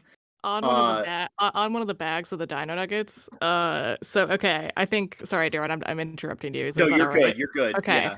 So it's this like stream of rats delivering these Dino Nuggets to the correct apartment door. It's like drawn in crayon. Rex opens it up. I think probably Rex has like a huge smile, right? Because they're getting their Dino Nuggets. They're used to rats. And I think it's a shot of Rex like picking up the bag of Dino Nuggets. The rats like scurry away. There's these like charcoal shapes like scurrying off. Rex takes it into this like scrawled like crayon apartment space. Looks at the bag, and I think what the art is like the bag is drawn in crayons and everything, but there's like a sticky note that is like a torn off piece of napkin, and like written in like really messy pen, is just sorry I was late with a little heart. And I think that's it. I think that's how Rex gets their nuggets. Yeah, we're gonna do a time jump here, but I was asked before if we could take a quick break as we kind of like shift the scene here. So how many minutes are we thinking here? Like maybe 10 minutes, 10-minute break, or Sure. how are we Yep. feeling? Works for Fine me. by me. Mm-hmm. All right. So we'll come back at around it's 5:24 right now, so we'll come back at 5:34. So enjoy some chill Craig beats to relax and fight bad guys too. And donate to Trans Lifeline too. Yes, donate to Trans Lifeline. Yes. Trans rights.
All right. Welcome back, everybody. I hope you all had a very refreshing break. Got a chance to like stand up, walk around, drink some water. Uh, uh, Mhm. for those of us who are maybe just tuning in or started tuning in during the break, we're currently this is Roll Plus Bond's 4th anniversary live stream, where we've been playing 72 hours of tabletop role-playing games. What we specifically, us here, have not been there for the whole 72 hours, but you get the point. We've been raising money for Trans Lifeline. We've raised over $6,000 so far. But we have plenty more of ways to go. And today we are playing Masks: A New Generation by Brendan Conway and published by Magpie Games. And where we last left our heroes, everyone was kind of just in Miles's workplace at BB's Burgers. Or is it just BB's? It's just BB's because it It's just stands for BB's. Big Burgers. Big Burger. Yeah. Yeah. Oh man, I'd We love to call it can't- Big BB's Burgers though, because that's like Big Oh, yeah. Burgers. That's 100%. Like that's like people colloquially call it BB's Burgers, probably. But I think the brand name is just BB's. Put my PIN number into the ATM machine so I can get some money out to buy buy a sandwich from BB's Burgers. Yeah, exactly. So later that night, a bunch of dino nuggets are unscrupulously delivered to an apartment doorstep by a horde of rats, sent by Miles so that their little sibling does not go dino nuggetless. It's a very, very important heroic act to do. And we're going to jump forward, since the main event of this issue is the fact that it's Saturday, and that means that it's time for the Rose City High School's field trip to the Rose City Zoo and Rose City Zoo, Aquarium, and Aviary. Yeah, of course. Yeah. Oh. It's like a mega complex of like all three various like wildlife containment centers. I don't know how to describe a zoo other than that. I mean, like zoo is short for zoological garden, so technically they could have an aquarium and a aviary by default. Yeah. Mhm. I'm familiar with places having like separate aviaries and aquariums and like zoos and stuff like that. Yeah, all three. And Chat says all three kinds of animal. Yep, that's it. Yep, and Mhm. yep, bird, fish, and everything else. I love taxonomy. We get a panel of the overhead of like the Rose City Zoo, almost like you were looking at like a hyper realistically drawn version of like a visitor map. So we yeah. see like the whole complex. We see like the aquarium building, which is this like huge glass structure, very kind of like modern, kind of like the aquarium kind of looks like what if Epcot was made of glass. Interesting. Ooh. So it's a big old like geodesic dome made of glass. The aviary similarly is like another kind of like big domed structure, also made of glass. They're really about glass domes here, letting in a lot of natural sunlight. Very important. Yeah, it's good. It's good to give animals enrichment in their enclosure. So we get like several panels of like the big yellow school bus coming from the Rose City School District, and we get like a peek inside at like all of you kind of like sitting on the bus. I do have one question, just because this is your stock standard school bus. AP, where are you on the bus here? Also, like how big is your robotic form? Are you like I'm bigger not than that your big. average person? Okay. I wasn't No, sure like I how think much I'm- space you take up in your new robotic body. I don't think a lot. Like I think I'm like roughly the size of a moderately large person. So Okay. not super tall, not super wide. But I'm not on the bus. I rigged up a sidecar type thing that I attached with a chain. Wait, wait, you rigged up the sidecar to the school bus? Yeah. Okay, yeah, cool. I'm about it. I don't want to go on the bus. Yeah, wind in your plates. You ride along in this sidecar along along the school bus. I'm just like trying to visually imagine like how this works. With Dangerously. yeah, I'd imagine so. The rest of you are on the school bus, I presume. Mika, how did you get on the school bus? Oh, I don't think I'm on the school bus. Okay, are you on Bill? No, I think I'm like just like because I'm just at the zoo already, waiting for everybody else. We Hey. get like Are you in an enclosure? No, don't be Okay. mean. That's we rude. had like Just had to several ask. panels of like the school bus like making its way through Rose City. And we get like a side cut panel of Mika just like sitting on like a decorative rock outside of like the Sleeping in a tree. Thank you very much. oh, sleeping in a tree. Okay, there we go. That's a good vibe. That's a good vibe to have. You're in like a very like well kept tree. It's like a big oak tree or something. I like it. I like it a lot. Yeah, it's currently springtime. It's spring semester here, so like things are getting warmer, a little bit, rainy. But today is nice and sunny. Perfect for a trip to the zoo with your classmates. Well, your friends. Classmates for Mika is subjective. So Oh, I know that word. It means like comrade. exactly. Yeah. So we kind of like switch back and forth between various panels of the school bus, like heading towards the zoo, and Mika just chilling in an oak tree. Yeah. Hold on. Did we just meet the 666666666? Oh Holy my shit. god, we just did. Yo! What the fuck? Yo, How? Shout out to Full Link. Exactly. Jesus For a Christ. donation of $367.67. Oh my Oh god, my Shout god. out. that's incredible. Thank We've reached the you. magic Fuck. number.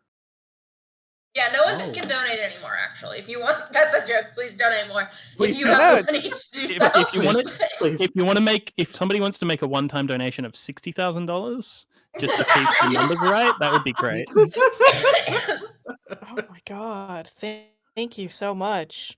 Holy I moly. believe- Yeah.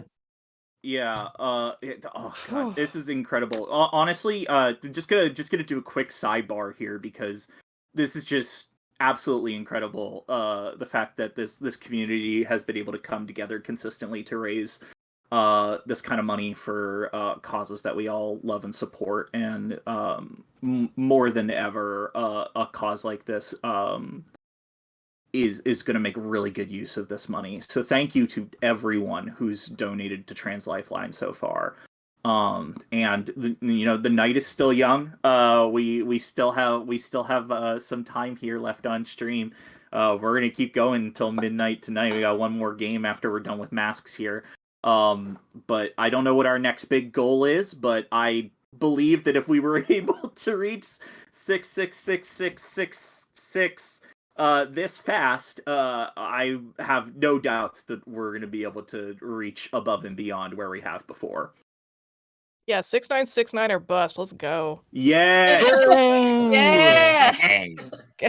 I'm not going to say nice until it happens. Hey, Cole. Don't want Nicole. to jinx it. Mm-hmm. What were you saying? What were you saying, Mitchell? Oh, just like, hey, Cole, get on that. 696969. shout outs to Cole. Someone has to Shout outs donate to all the exactly Coles. 3 cents. Yeah, shout outs to all the Coles out there. Facts. We think you're super cool. Mhm. God. Back to the Okay. action. We're playing games here. Hurrah! We're playing games here.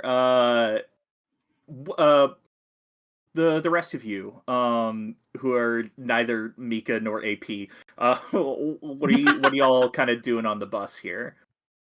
Mm, Sitting in well, the first back. of all, Penny is dressed immaculately. Yes.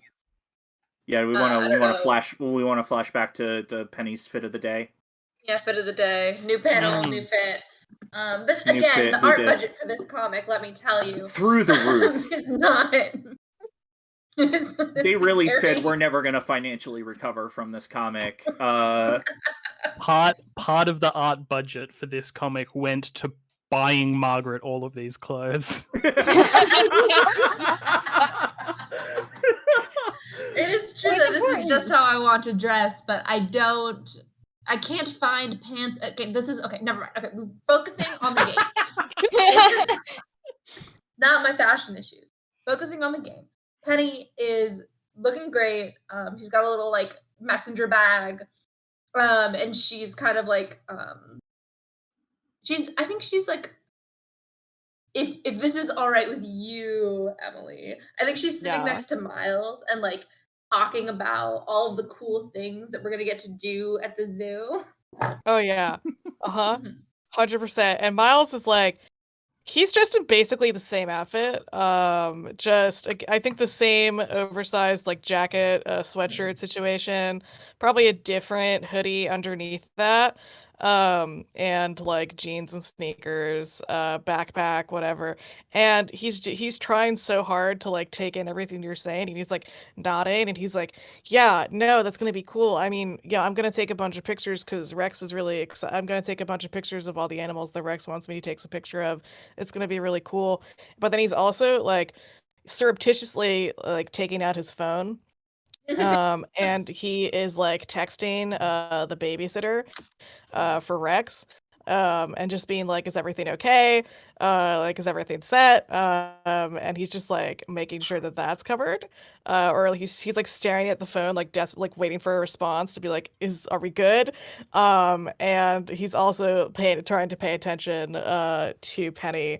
And yep, that's him. That's what he's doing. God. I imagine Nikki is sitting on the bus taking up 2 seats. And is Yes.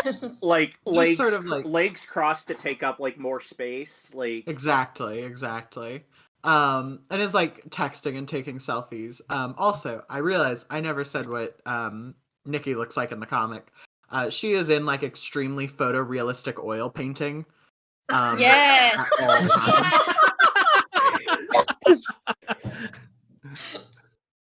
Oh, oh.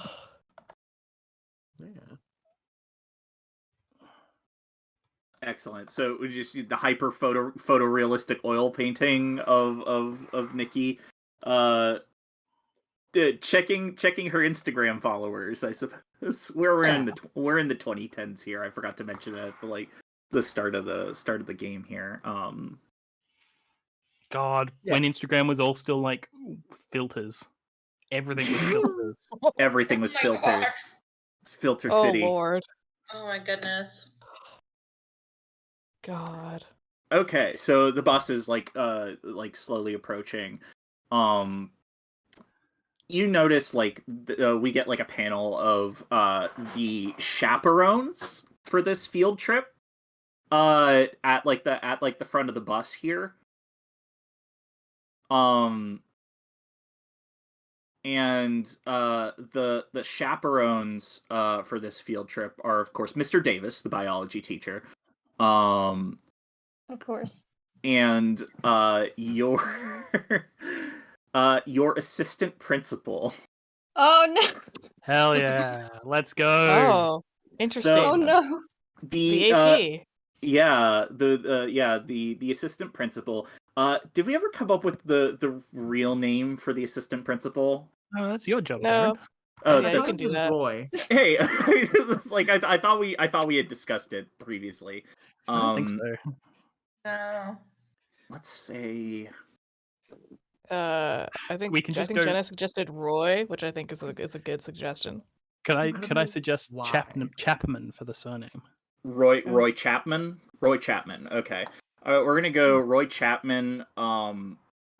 They he pronouns. For the vice principal here, or assistant principal. Sorry. Assistant principal. We're very explicit here that this is the assistant principal, not the vice principal, and you know that kind of like that kind of makes the assistant principal upset. They really were kind of pushing for their title to be vice principal. Because they're kind of a hard ass, and they think that vice sounds, more menacing. As like an educational authority. Great quality Um, for an assistant principal to have is to want to be more menacing. More menacing, yeah. Listen, when you're the assistant principal of a high school, sometimes you just gotta be menacing. Exactly. So yeah, we get like a panel of Mr. Davis and Mr. Mix Chapman kind of sitting across from each other. Both in their own individual seats. Neither of them wanted to sit next to each other on this field trip. Yeah, classic. And it's like on the two front seats of the bus as well.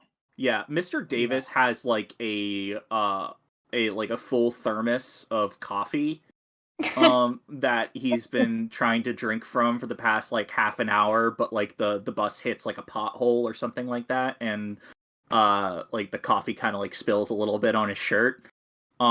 He looks so tired.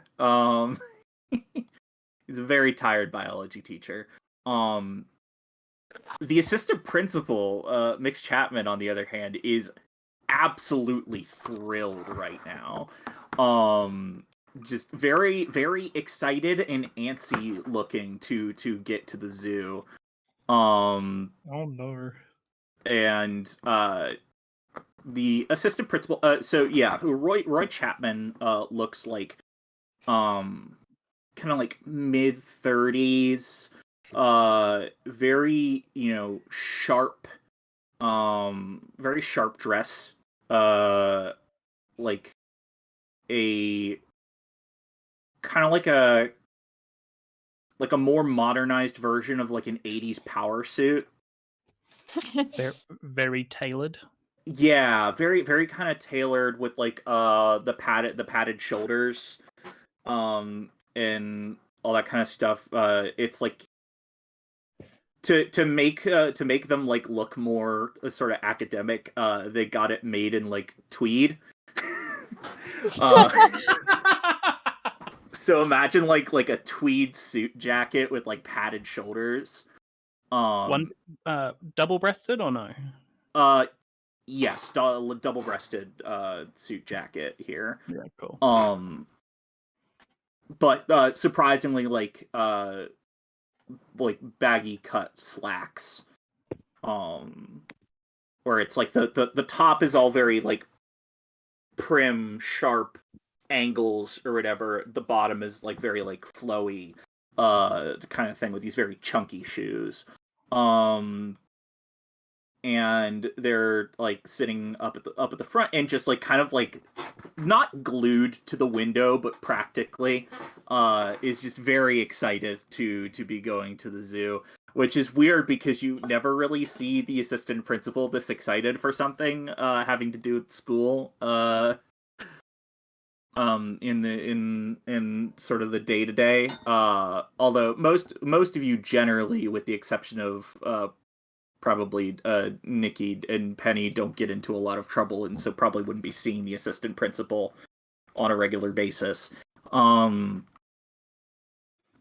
So as the bus kind of like pulls up here, Mix Chapman just kind of almost like just bursts out of their seat, where it's like, "Oh right, let's get going. Come on, let's go see some animals. All right, everybody, chop chop. Is it the like call and response clap beat thing? Oh yeah, it's like Do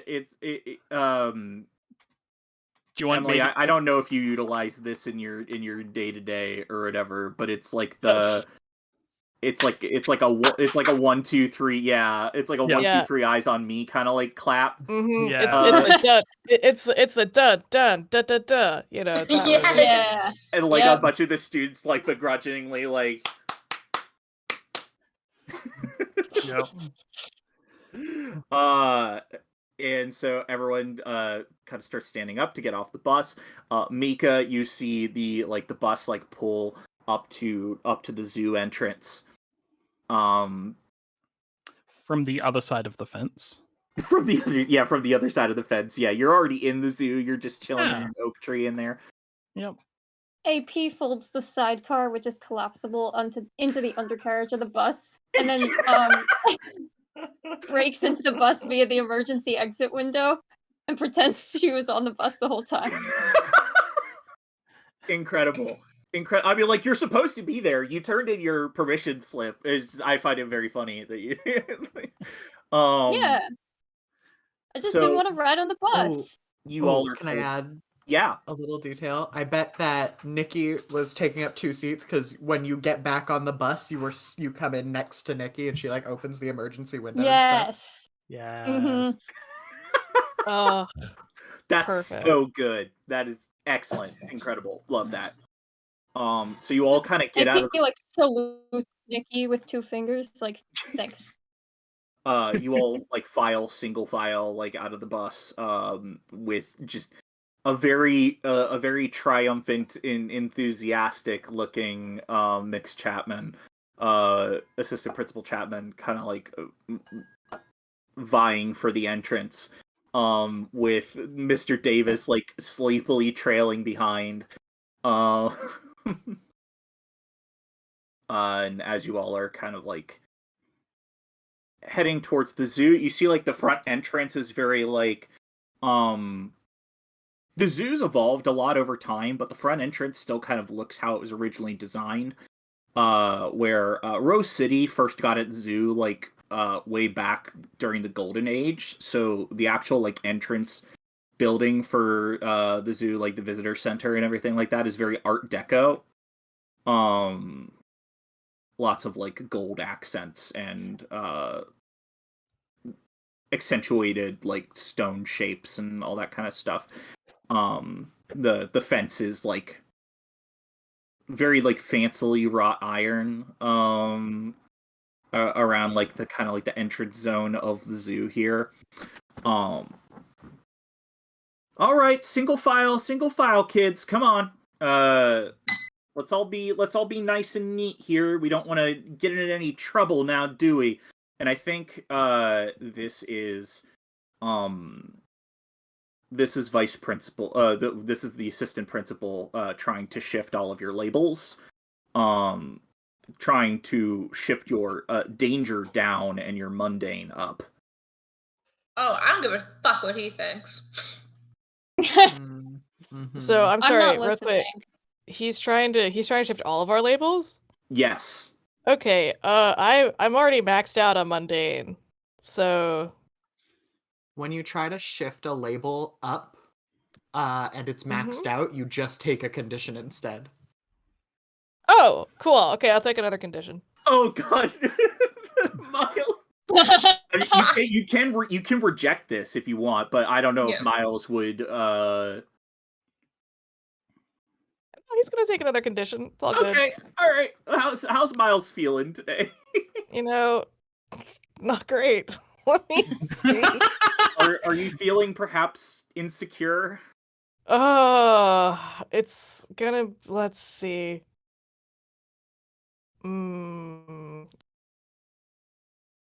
Oh Or boy. are you feeling afraid of the? We're gonna go with insecure. He's feeling shaky and like He's like, oh man, is that babysitter showed up yet? Like he's Yeah. like still thinking about that. He's like, I'm at this field trip, but I should be hanging out with my sibling. Like, but school, and he's just like in this. He's like, okay, whatever. Just stressed. Oh, buddy. All right, yeah, we got to mark insecure here for Miles. So that means ongoing you have -2 to defend someone and -2 to reject others' influence. So just keep that in mind going forward. I would like to reject the influence, and I think Absolutely. someone else said they wanted to reject influence. Sorry, I will also be rejecting the influence. Yeah, me too. Okay. Mika, I don't know if this is affecting you because you're not like with the students. Yeah, cool. I didn't want to be the person to say that first, so I would be like, Yeah, I thought about it for a I'm second. so I'm like, wait, tricky. Mika's not with the rest of the group. Like, yeah. the assistant principal. Like, why would Mika care? Like the reason that Mika was asleep in the oak tree inside the zoo already is so that I didn't have to do the like paying for entry or like getting head counted with the rest of the students when I wasn't supposed to be there. Because yeah, that's a great way to avoid that. Doing the head count as everybody gets off the bus is a whole thing. It's like, we have one too many kids. Stop everything. Okay, so let me. Okay, rejecting influence. Roll on a hit. You successfully hold yourself and tune them out. On a 10+2, choose 2. On a 7 to 9, choose 1. Okay, excellent. That's a hit for Nikki. That is a miss for Penny. Boy. That is a hit for AP. And Miles accepted the label shift. So, took a condition. Don't forget your danger is also still shifted down. No, or just No. just because the condition was attempted to shift up. Yeah. because your sum of labels doesn't change. Because if that was true, then your whole shit would be like fucked mathematically. Oh yeah. Yeah. Good point. Thank you for reminding me. No problem. Okay, so Do you want me to read out the options that you get to pick from? sure, if you'd like to do that. So on a 10+, choose 2. On a 7 to 9, choose 1. Clear a condition or mark potential by immediately acting to prove them wrong. Shift one label up and one label down, your choice. Cancel their influence and take +1 forward against them. On a miss, their words hit you hard. Mark a condition, and the GM will adjust your labels. Okay. So yeah, starting with Penny, since you missed here, you mark a condition, and I'm going to shift your labels how the assistant principal is trying to do. So your sorry, what did I say before? Your mundane goes up and your danger goes down. I think that I will take insecure. Okay. Actually, no, I'm gonna take angry. You're gonna take angry? Excellent. Yeah, I'm gonna take angry. Nobody tells me to not be dangerous. So Yeah. you have an ongoing -2 to comfort or support and -2 to pierce the mask. So then it's danger down. Danger down 1 and mundane up Danger 1. up 1. Okay. Yeah. All right. AP. What are you choosing here out of your options? You rolled a 7 to 9, so choose 1. Mm-hmm. I think I'm going to choose to shift 1 label up and 1 down. And what I'm going to What would do you like is to shift? I'm going to increase my danger to 3, and Let's go. Yo! and I'm going to decrease my mundane. Absolutely. So now I am maximum dangerous and I am maximum freak. Fuck yeah, Good. let's go. Good lord. I'm getting um, prepared. This is how you prepare for a day at the zoo. Yeah. If you're going to the zoo, you have to be dangerous. Just a Yeah, regular It's a zoo little day. freaky. Just a regular zoo day. All right, and Nikki, so what is your choice? You also rolled a 7, so you get to choose one. Yeah, I'm also shifting my labels. I'm shifting my superior up one and my mundane down one. Incredible. Nice. Very good, very good. Okay, yeah. So as Mr. Davis and Assistant Principal Chapman guide you all into the zoo entrance or whatever. It's very reminiscent of like the lobby in the original Jurassic Park movie. Except Oh, instead yeah. of like a T-Rex skeleton being there, it's like models of both like an elephant and a giraffe in sort of like the centerpiece there. Yeah, and a big glass dome on the top. But all of the interior decoration is very like Art Deco. What if a natural history museum was Art Deco? God, sorry, you said I'm into it. you said the Jurassic Park lobby, and the Jurassic Park lobby has a T-Rex and a sauropod fighting each other, and so I just had the image in my head of the elephant and the giraffe attacking each other. Like, as the That's what The it is now. elephant's like reared up on its hind legs. Yeah. Like the giraffe giraffe fell is to like the throat. whipping its neck around. Yeah.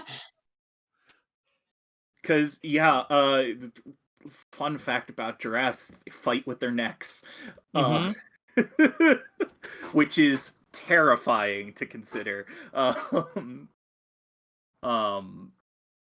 Hey, real quick, would we consider this to be like when time has passed between Friday and Saturday? Sure. What are you looking to do here? So I'm looking at my playbook, and it goes, when time passes, roll to see how you're managing your obligations. Oh yes. Okay. Yeah. Let's talk I'm gonna about do that. that. I'm gonna real do that quick. real quick. Just gonna straight up mundane. So we still got. Let's see how we're doing over here. So that's the really fun thing about the Janus playbook, is because you're constantly balancing your like superheroing with your real life obligations. It's a very Spider-Man playbook, which is one of the reasons I love it so much. So It's you awesome. wow. Hey, I That's a got it at 11. full hit. Nice. You rolled an 11 here. You're managing I'm so doing well. great. I'm So- doing so good. Cool. On a hit, things are going pretty well. I have an opportunity or advantage thanks to one of my obligations, and I'm down to just like put that in my back pocket until it becomes relevant. Okay, you have an Uh, opportunity or an advantage. Okay, yeah. I'll keep that in mind as we move forward. So, you were given kind of an itinerary for the day, of like all the various places that your passes can get you into. You could go to the aquarium, you could go to the aviary. Everything's covered for the day in terms of like your tickets into the zoo. Mika, you're already inside. You don't have to worry about any of this. But for the rest of you, you're all supposed to kind of like meet back here in a few hours. Kind of just generally when the zoo is going to like close down for the day, which is typically around like 5 p.m. And it's currently like 11 a.m. So you've got like a couple of hours to kind of like have free range of the zoo here. And yeah, you're told to meet up back here at 5 p.m. Whenever the zoo's about to close, so that you all can pack up back onto the bus and head back to the school where you can get picked up by your folks. So from this point forward, you all kind of have sort of free range. You do notice that Assistant Principal Chapman is very eager to kind of release you all upon the zoo. They very much look like they have somewhere better to be, and that's out in the zoo away from the other children.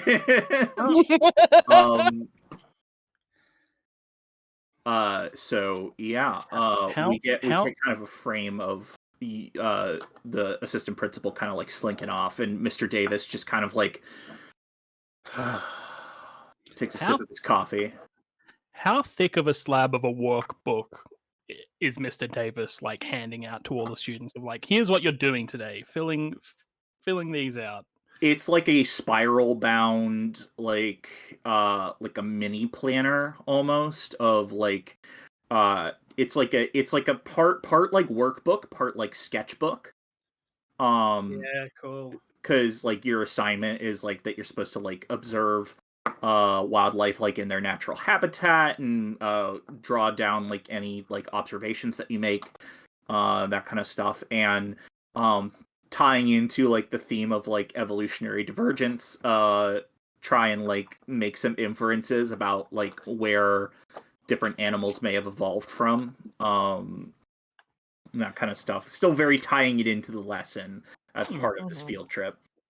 What adaptations and acceptations allow this animal to thrive in its habitat? Yes, thank you, Mitchell. I'm like, I do not have a biology background. I'm like, yeah, he's given you a biology assignment.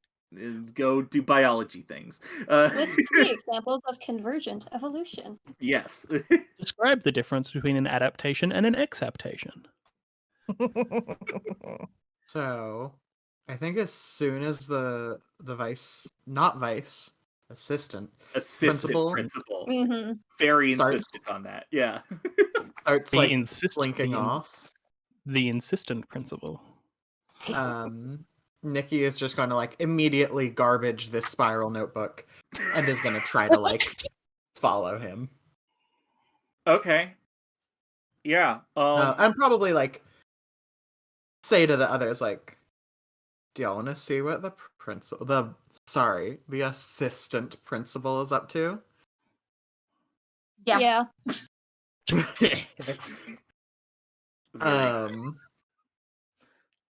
Miles Yeah. is like, what? So, okay, we're in the zoo. What like enclosure are we in front of right now? I'll say like when you all split up, you're kind of in front of Monkey there. A little birdie is whispering in my ear that you all are in front of the monkey enclosure. So there are various species of monkeys that occupy like the same environment. There's actually like care taken into this. They just don't throw any two monkey species together. You know, they're very considerate of the fact that, you know, different monkey species live in different ecological niches. Yeah, this is a professional space. Like they're not fucking around here. All these monkeys on this monkey island can chill. Yeah. Yeah. Exactly. They're all super chill monkeys on Monkey Island. They're all bonobos. Bonobos are really chill. True. Miles you know what? Yeah, just because you say they're all bonobos. Yeah. Fuck it. Yeah, they're really chill. Yeah. Miles is taking like 1 million pictures of them. He's in the middle of like taking a video and sending it to Rex. And you guys kind of have to like drag him to like follow the assistant principal. He's like fully in like, you know, I gotta take pics mode. But you know, once he's like dragged along, he's ready. Incredible. All right, so y'all are deciding to like follow the assistant principal, and so we get like several like frames of you all like walking past like various enclosures, as like the assistant principal is kind of like darting around, and you notice that like despite how excited they seem to be for the zoo trip today, they don't really seem to be taking too much of an interest in any of the animal enclosures that they're walking past. They seem to be just making a beeline for somewhere. Where that is, you're not entirely certain. I think that Penny sort of like falls back by AP and kind of like nudges her and goes, hey, maybe next time we do the car thing, we can put their favorite animal on the car. And you get a little step out panel that just shows a car on top of the school roof. And with some vandalism on it. Specifically, a giant crown and something about seniors, I think we decided. I can't remember. Yeah. Yeah. And Class it says of for more about 20 whatever. for more about AP and Penny's antics, see issue, see like whatever, like special issue, blah blah blah blah blah. They like were Absolutely. going to For put absolute out the transparency, issue and we then went we bankrupt. stole their car. And spray Yeah. painted it and put it on the school roof. Yes, we did do that. Mhm. Yes, yes, you It did. was a prank. Mhm. It was a very good Just- prank. Just some laughs. Yeah, so I think that you all are following the assistant principal as they keep like beelining through the various like thoroughfares of the zoo here, walking past different enclosures. Right now you're kind of in the section that is like mostly African wildlife, so you see like the elephant enclosure as you like walk past there, and so there's like a bunch of elephants roaming around. Including like one recently born baby elephant that's kind of like the star of the Rose City Zoo's like social media right now. You walk past a couple of other enclosures. We get like various panels of like you all kind of like Scooby-Doo looking around a corner. Like following the assistant principal. You notice that the assistant principal kind of like turns around to like look behind them, and then like not noticing like any other like children around, begins to like pick up the pace, heading and trying to like duck and weave through various like thoroughfares and alleyways, not alleyways, but like you get the idea. Mhm. Like in and around enclosures, to just make sure that they aren't seen by anybody. Staff only shortcuts. Yeah, Cool. definitely like ignores like signs that say like staff only, no entry. That kind of stuff, like trying to walk into like restricted areas or something like that. Eventually you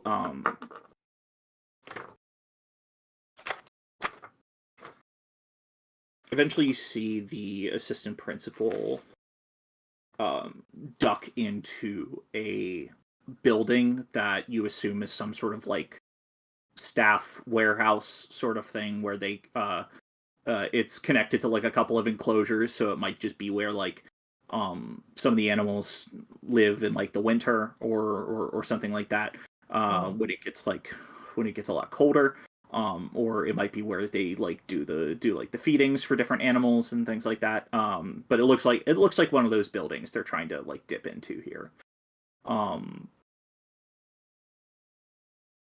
And so you see them like Following. walk into a door that says like no entry, staff only. I enter the door. Yeah. Okay. Inside, if you weren't kind of like clear on what this was like beforehand, you notice that this is like kind of a multiple enclosure kind of hub building, where various like animals are being fed, or they have been fed. Like there's like food and they're like various some of the animals have troughs, some of the animals just like they leave out food on like dishes like and things like that for There's a trolley of buckets with different kinds of foods in the different buckets, and like something like that. big tongs and No sign of the assistant principal though. It seems that in like the very like short split second that they walked into the building and you caught up to the front door there, that they have just disappeared inside this building. Yeah. Can I take a look around? Sure. Are you assessing the situation? I would love to assess the situation. Thank you. Sure. Go ahead and roll 2d6 plus superior. Yeah. Let's see. My superior is +3. And also I have a move called Criminal Mind, which gives me like an extra question to ask.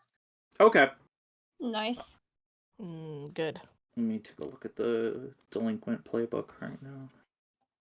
Yeah, when you assess the situation, you can always ask one of the following questions, even on a miss. Yeah.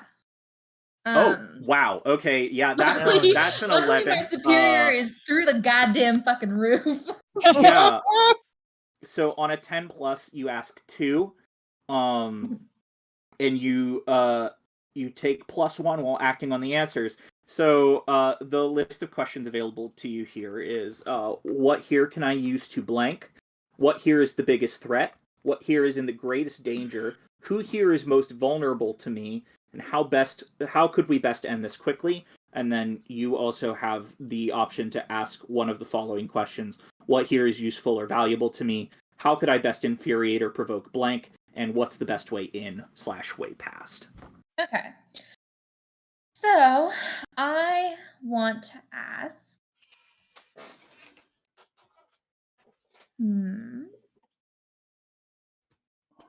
Okay, so I want to ask, how could we best end this quickly, with the idea of like, how can we best find the principal quickly? I also would like to ask, like, give me that answer first, and then I will. Okay. How could we best end this quickly? Is what you're asking? Yeah. Okay. You could best end this quickly by following the trail of animal scat that the assistant principal accidentally stepped in. Ooh. And following the various footprints towards where they went to. I think then the next thing is, what here is in the greatest danger? What's in the greatest danger here? That's the best question to ask. Yeah. If you don't know, if there's not like a good answer to that, I can ask something else. Well, because the obvious answer to me here seems that because you are in sort of a restricted area, that you are in the most danger right now. But there's also the potential threat to the animals that hasn't been addressed yet. So I think the answer here is that at the current moment, based on your own observations, that you are in the most danger right now because you're in a place that you shouldn't be. Okay, and then my criminal mind question is, what's the best way in, way past? Which I'm trying to get at, like, is there a specific, besides like following these tracks, is there a way that we can like ensure that we're hidden, ensure that like you see that there are a few like zookeepers in here that are currently finishing feeding rhinoceri. And once they are done feeding, they're going to go back into the employee break room, and that'll give you an opportunity to move through the space unnoticed. Okay.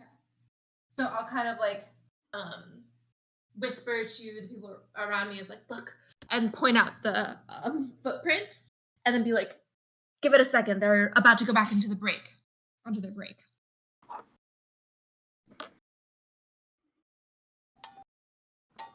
Yeah, and you see them like scattering feed in the rhinoceros enclosure, and as the door to the employee break room kind of like closes gently behind them, you're able to kind of like move through this space, and you see that this enclosure hub is shared by not only the rhinoceros exhibit but also the hippopotamus exhibit. So there's like at least one hippo that is like munching on some food out of a trough. Very dangerous. Oh, yeah, you might want to stay away from the bars there.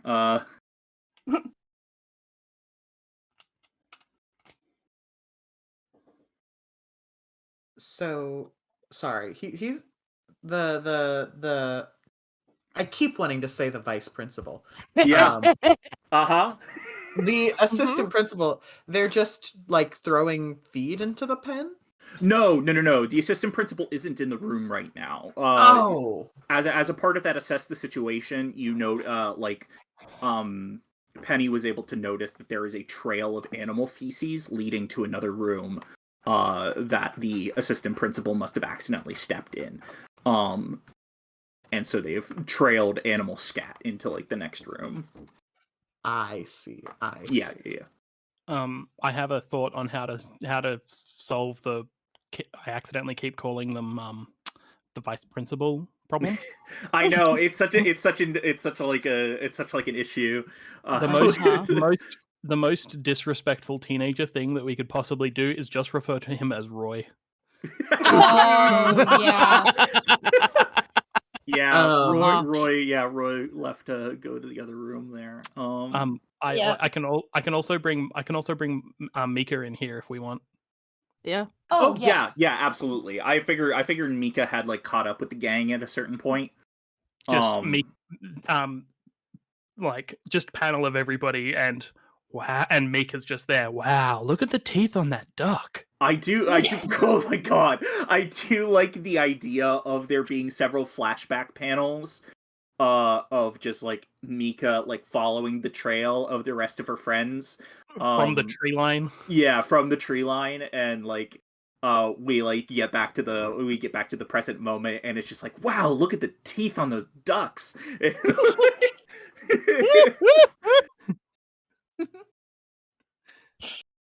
Everyone knows that a hippo is just a very large duck. Mhm.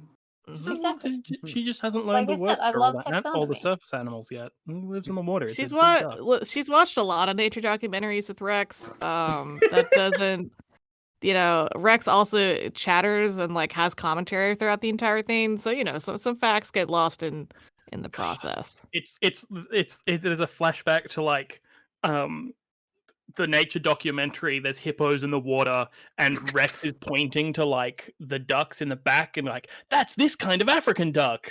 And Mika's looking at the hippos, going, "Oh, a duck, right?" Right. Um, Incredible. think that Nikki is just going to start like very quietly, just like tiptoe, just following this track, trying to not be noticed. Yeah. Trying to like lead the pack. You're able to slip through as you all kind of like walk past, the hippo kind of like chuffs a bit, kind of like a as it kind of does like a little sneeze, but otherwise you slip by unnoticed. We get a panel of you all like walking into the next room, and noticing that it's just a closet. Oh, And there is well, it would just be a closet were it not for like the big gaping entrance in the closet that is like hidden behind several mop buckets. And you note that there has been like a mop has been like unceremoniously like placed to like prop what would probably have been an automatically closing secret door into the open position. And so already this is kind of weird because it's like, this is strange behavior for our assistant principal. Even by sorry. Call him Roy. Sorry. Okay. Yeah. I will call them Roy from now on. Roy. Roy is just displaying some weird behavior that you've not recently seen from them. So this whole situation is kind of bizarre. But I mean, you're used to bizarre situations at this point. You all have been a superhero team for about a year, I think. I think exactly a year we decided on. Yeah, it's been a year since the Mullet Gambit formed. So You all, yeah, you forgot about that name, didn't you? Yep. You Good.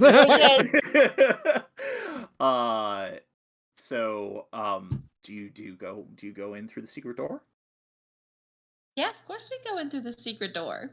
I would like to state at this point: are you all still in like street clothes, or are you taking the opportunity to change into your masks? Masks. I imagine that just small flavor thing. I imagine Nikki has like a little button that she can press that like swaps the like color of her outfit to be her superhero outfit. Incredible. What does your superhero outfit look like? What's your costume? It is. Let me go back to the. Also, you go by the when you're in your mask, you go by Kini. Yeah, she's very creative. And I don't know why she goes with a key theme. I think she came up with Kini first and was like, yeah, like keys. So it is like it is a like black spandex costume with like red. She has dyed red hair, right? So it's like these red shoulder pads, these red knee and elbow pads, and these like big stompy boots. Yeah. And like Very important. little key motifs. Like she has a domino mask with like little keys on each side. Kind of like how Harley Quinn has like the Harlequin diamond pattern, but it's like keys instead of diamonds. Yeah, like in Kingdom Hearts. Yeah. Like in Kingdom Hearts. I have never played Kingdom Hearts. I simply imagine. I choose to live in a world where there's just a lot of keys in Kingdom Hearts. I mean, you're not wrong. I also have not played Kingdom Hearts, but from what I understand about the series, there are a lot of keys. Yeah, I think so. And sometimes they're swords. It's complicated.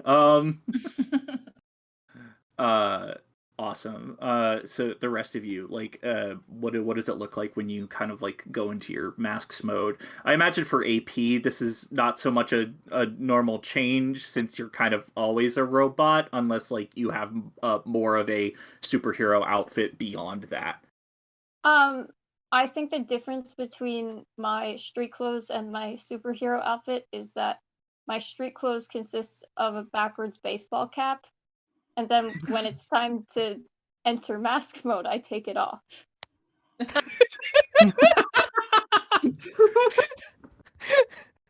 you were going to say, like, switch it forward. No. That's great. That is incredible. I have to let the head breathe. You know. Gotta Normal let teenage- gotta normal let your head teenager breathe. We're killing Margaret with our great jokes. We're killing Margaret. I'm sorry, Margaret. God. Hey, This is all to say that AP doesn't really care Yeah. who pursued her ever. Hey, Miles. Yeah. Hey, Miles. Are you changing into your costume? All right. So I gotta think about this. Wait. Uh-huh. Whew. Was I hearing a wait? Hmm? Okay. No, maybe not. don't wait. I just realized what your costume was, so I had to mute so that I didn't cough on stream again. Okay. So, Miles, his superhero costume. Okay. So out of the backpack, he takes out like elbow pads and knee pads, puts them on his like regular street clothes, which again are just like jeans, hoodie, jacket hoodie. And also out of the backpack comes this like black realistic rat mask that covers his entire face. So yeah, he puts that on. That's his outfit. Absolutely incredible. I have no notes. This is just it's a rat. It's a rat hat. It's a rat hat. It's a rat mask. It's a rat. yeah, this like super realistic rat mask going on. Penny, about your superhero outfit. Superhero outfit. So the thing about my superhero outfit is that I don't have one. Right. Yeah. So for the folks at home who maybe are just tuning in, Penny Kwan is the delinquent playbook. But maybe once upon a time would have been the legacy playbook, because both of her parents are the starbound superheroes Pulsar and Quasar. And but Penny was never super into the idea of superheroing, right? No. It's kind No. of like, yeah, no, this is, you're gonna take on the family business sort of thing. Mhm. Yeah, I think that, like, I mean, I guess maybe I'm trying to think if I wanted to put on like a shitty, like, like, thing to protect your the thing that bank robbers wear. Oh, But a I think balaclava? no. Yeah, balaclava. Yes, that's the word. I was getting mixed up with baklava, and I was like, that can't be. That is a pastry. Yummy. Tasty. Baklava, balaclava, balalaika, you know, there's Yeah, a lot whatever. of, yeah. The thing that you put on your wrist, but I think no. I think that it's just she just doesn't have one. She's just in her regular outfit. I love that for you. Is it? Can I just don't want to miss an opportunity here because you have like shadow manipulation. Is it just that you are caught in such deep shadow that you are like, Oh. you know, That could be fun. unidentifiable? You I don't do need like a that. costume. You don't need a costume because you hide in the shadows. Yeah, exactly. Exactly. Oh, that's so good. Yes, I love games are good. Games are good, and so is Trans Lifeline. You should Yeah. donate to Trans Lifeline. Road to 7K. I would just like to note that, like, at the current time of the stream, we are at $6,801.66. So, we have unfortunately surpassed 696969. Yeah. Shout out to Daleks Mercy. No, we haven't. No, we haven't. We haven't because No, it'll we have to be haven't. It would be 690. 69. Yeah, we still have a chance. 6,969. We still have a chance. I'm just saying, Shout if out- anyone wants to shout out make to- that shout out- happen. Shout out to Daleks Mercy with a donation of $15. Shout out to Elliot at Name of the Year for a $50 donation, and shout out to Andrew Swan for a $50 donation. Hell yeah! Hey. Awesome, love that. Someone does And need to anonymous donate- with $20. Excellent. Someone does need to donate 3 cents so that we can get there. So that's an easy winning in. If anyone wants to just like get their name on stream for 3 cents so that we can get to 696969. Nice. I think it has to be at least $1. So $1. No. No, $1.03 then. Yeah. Something. Yeah, definitely something like that. Yeah. Continue to donate. Continue to support trans rights as we continue through our stream here. But Mitchell, Mika, what? So, is there any difference between when you go into hero mode? Like, how does your outfit change here? So it's like I mentioned, all of the bags, drops the backpack on the ground, unzips it, pulls out like a big fur thing and puts it on, and it's like a off the shoulder little shawly cape, and like what if a ski mask was made out of fur? Like holes for the eyes, holes for the mouth. Okay. Big fur ski mask. Big fur. So you have a balaclava. So I have a balaclava, which was I didn't have a ulterior motive for suggesting that you're just draped in deep shadow all the time at all. So your entire outfit is just like you're kind of just draped in furs. Then no, it's that's I've got it in the chat there, Remus. It's oh my goodness, literally just like my normal outfit, and then this from like the shoulders up. This my- is a design choice. It's from season 1, episode 1 of the show Yellow Jackets, which is great if you like Lord of the Flies and girls soccer. And This is teen from girls soccer Yellow teams. Jacket. This is from Uh-huh. Yellow Jackets. Oh, that's incredible. Yellow Jackets rules. Watch Yellow Jackets. Donate to Trans Adding- Lifeline. Sorry, I have to draw attention to this. The Roblox bot in the Twitch chat said this is evil DePiglio. What's the Piglio? Oh my god. Oh Okay. boy. So, not to go on too much. We of a tangent can't. We here, can't. I'll just Yeah. Google it. I'll just Google it. Yeah. It's We'll, fine. we'll Yeah. go Google through it. We'll it. go We've got through an it hour later. It's and a- 20 minutes left. We've got to defeat a villain. Yeah, it's a Chris Fleming bit. It's very good. Okay, cool. Yeah. So, as you all kind of like enter into this secret space that you're not really quite sure what this is or why there's a secret space in a random closet in the the Rose City Zoo of all places. Like, this is kind of a weird place to have like a secret stash or something. But as you like go in, you realize like the hallway here is well, it's not dark like you would probably expect like a secret place to be. There's a lot of like fluorescent lighting in here, and the walls and floor are just this very like clean, pristine, sterile white. And it's just this long hallway that kind of leads to a door at the end. You still see like a couple of like footprints of trailing like animal feces. So this hallway stretches out before you, and like, this is weird. And like this door kind of stands ominously at the end of the hallway. And the hallway is completely empty. Yeah, there's nobody in the hallway. There are, of course, the footsteps, like the footprints, like leading towards the door. But other than that,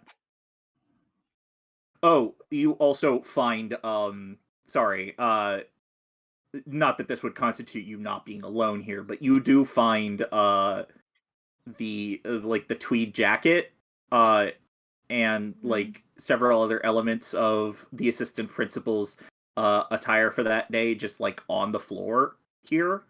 I steal them. Incredible. I have them now. So if you all make your way kind of down the hallway here, as I assume you're doing. Hmm. Okay, we get like a couple of panels if you walking like down the hallway. Miles is like crouched, and it almost looks like he's scampering. So you take on like a whole different like posture, demeanor when you put on yeah. the mask. Oh, do you embody freak when you put on the mask? Mhm. Is that I your thing I here? sure do. Yeah. Okay.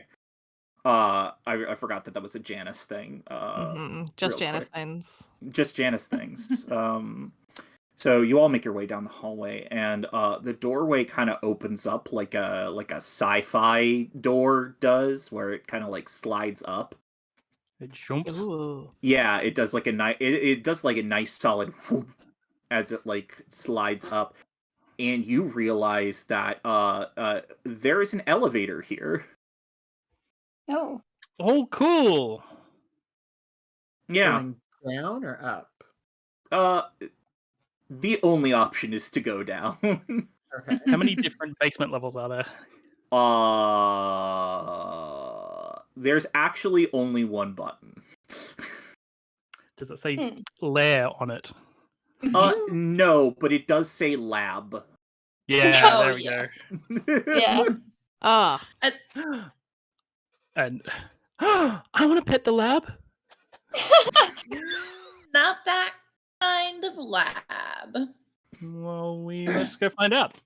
You don't know. You don't know.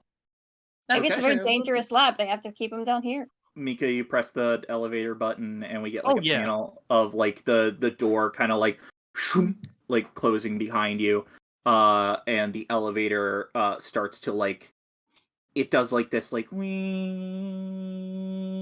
whirring hum as it like we get that as kind of like the author of this comic really likes to do like the trailing noise letters kind of stuff like through multiple panels. So we get like several panels of like the elevator like making its way down the shaft with that dull like in the background. And some muzak is like playing over the speaker there. It's Craig Hop. It's Craig Hop in the elevator.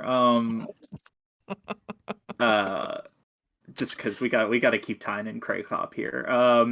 Is Craig Hop a superhero or a supervillain that has crayfish powers and is also a police officer? Oh no, Craig Hop is a song by Devin Nelson. Okay. Craig Hop, yeah.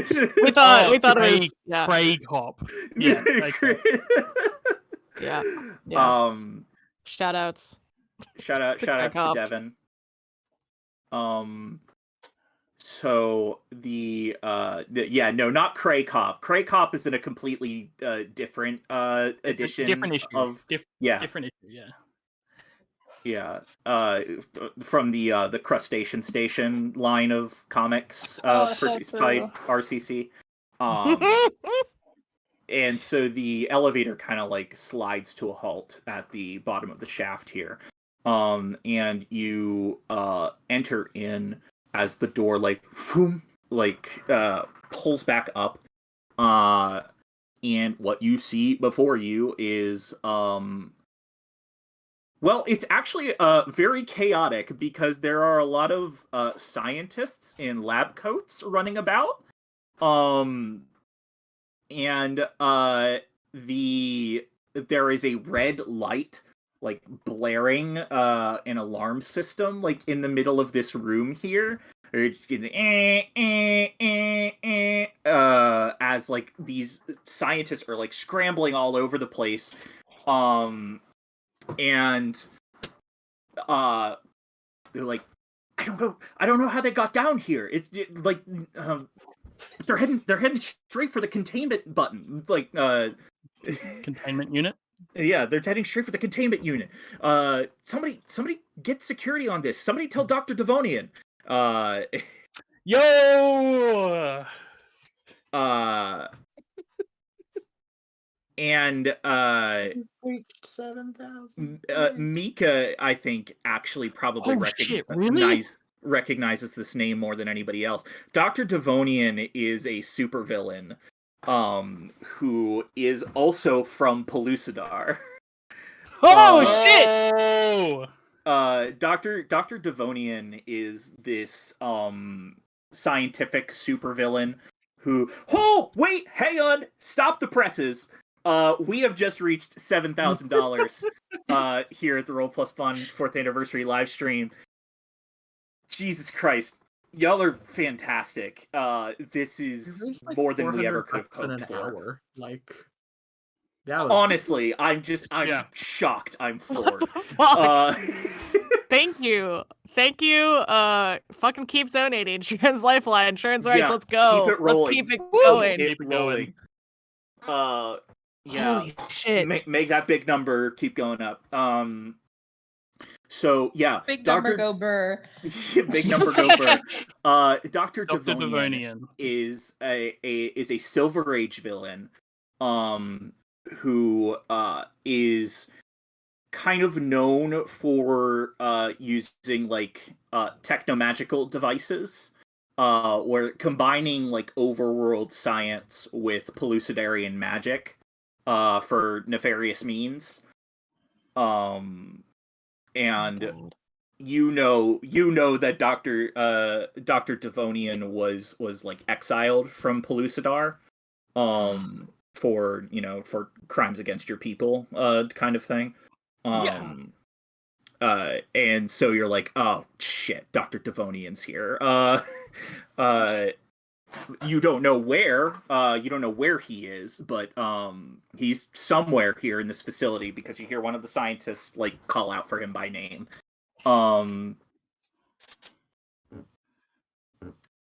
Yeah, cool. Okay. do I want to assess the situation here, or is it just like straight into it? Um, Up to you. what exactly is Mika doing here? That's a great question. I am down here without Bill. Oh no! Yeah, you left Bill behind, I buddy. left Bill on the surface. I didn't bring Bill down in the elevator. Oh, I think it's like.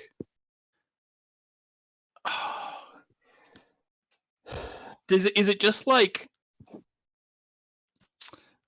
Is it just like calling them out? Just like Micah hears Dr. Devonian's name and just like screams at the top of their lungs. Like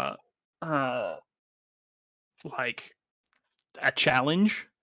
I'm not sure what that looks like on the page, but just like oh my goodness. No, I know what it is. Yeah? We don't know, like, it's in Pellucidarian. Yes. Oh, right? yes. So it's just like not even in English characters. Yeah. Just Just like a completely challenge. foreign made up script. Yeah. In Paleolithic looking pictograms. Yeah. Mika like calling them out, challenging them as a traitor, as like not having honor or ethics, just like if come fight like a man so you don't die like a dog. Oh shit! we get like Holy the fuck! little like yellow like translation box at like the bottom of like the panel or whatever that like states like essentially what you're saying here. Yeah, like Dr. Devonian, show your cowardly face. Come fight like a person so you don't die like a dog. And I want to provoke somebody. Okay, yeah. Roll when you roll to provoke someone, Superior. Yeah, roll plus superior. I'm not going to take that label shift from earlier, like we talked about on the break. I'm just going to leave it. Okay, yeah. Provoke somebody. Whoop. Ooh, yes. Okay, yeah, that's a hit. That's a hit. You rolled a 7. On a 7 to 9, they can on a 7 to 9, they can instead choose one. They stumble, they err, or they overreact. So either they stumble, you take +1 forward against them. They err, you gain a critical opportunity, or they overreact, you gain influence over them. So you're issuing a challenge here to like come out and fight you. Yeah. So I think here one of the you see like kind of like stumbling out into the open. You see Dr. Devonian, who is this like like older looking scientist. Looks Pellucidarian like you. Kind of carries the same sort of like facial features, skin tone, hair color, that kind of stuff. Yeah. And is dressed in like a starched white lab coat. But you notice that there have been some sort of like biotechnical like modifications made to Dr. Devonian. Where Dr. Devonian has these like big like where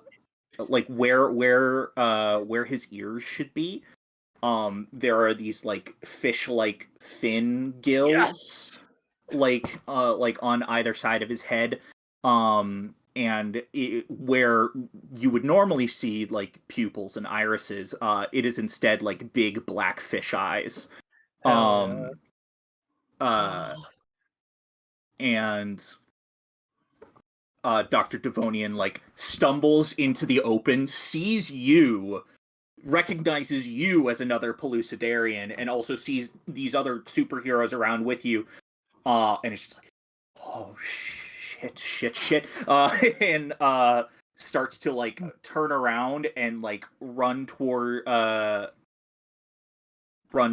like the next room here, trying to chase after this intruder, but also trying to get away from you. And so they stumble. You take +1 forward against them. Yeah, cool. And just like upon seeing them, point and yell, "Dr. Devonian, you are a blight against this world!"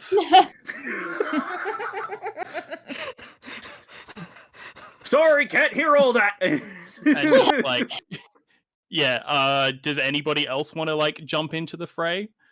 Absolutely. I'm So I think what we see from AP here is while running, she like pushes a bunch of dials, like flips a bunch of switches, and while running, her form changes, but it's very mechanical, so it's like gears shifting to move parts and like rotate different things, and in the middle of a stride she goes from walking on 2 legs to running on 4. And she has engaged werewolf mode. Yes. Okay. Let's So go. is this a Is there a move you do as the transformed for this, or I don't think you- this is a move yet. I think Okay. I'm setting up to be able to do a move. so you're This shifting is into just your like flavor. Yeah. Also, yeah, Jenna, was there something that you wanted to add here? How's Nikki reacting, or Keeney? You're in hero mode now. How's Keeney reacting to this? Where the fuck is Roy? We followed Roy down here, and he's not fucking here. Where the fuck is Roy?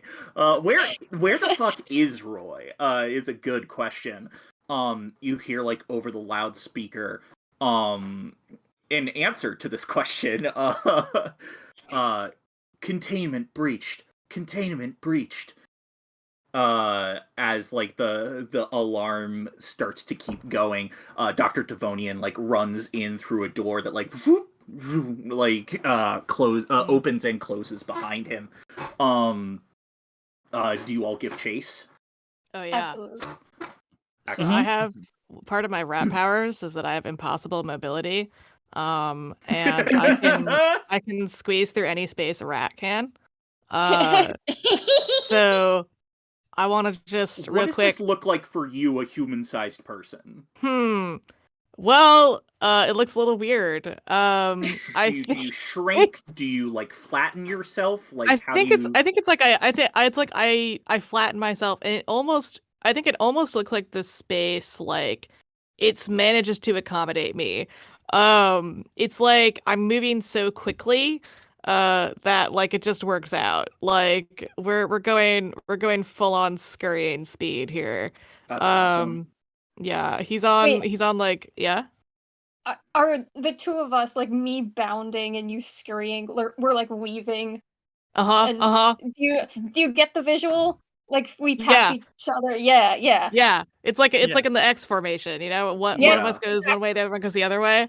Yeah. Yeah, it's like that. Again, it's running through the like anime streaky, background. Yeah. Yep. So you all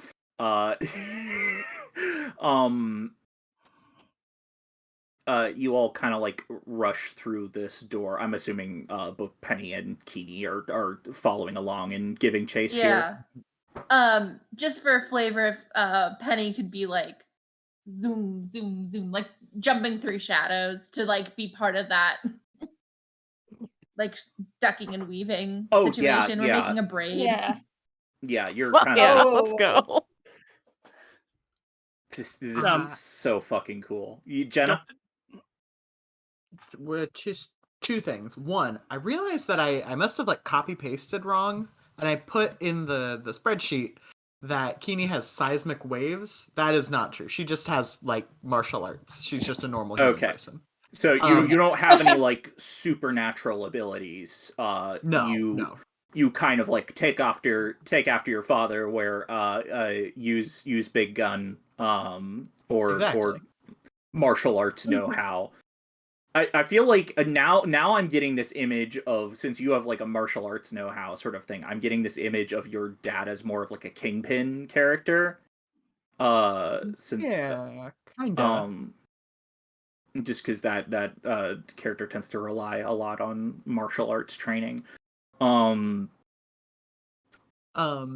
so when everyone else is doing their cool run up, Keeney is just like, okay guys, can we like slow down? Come on.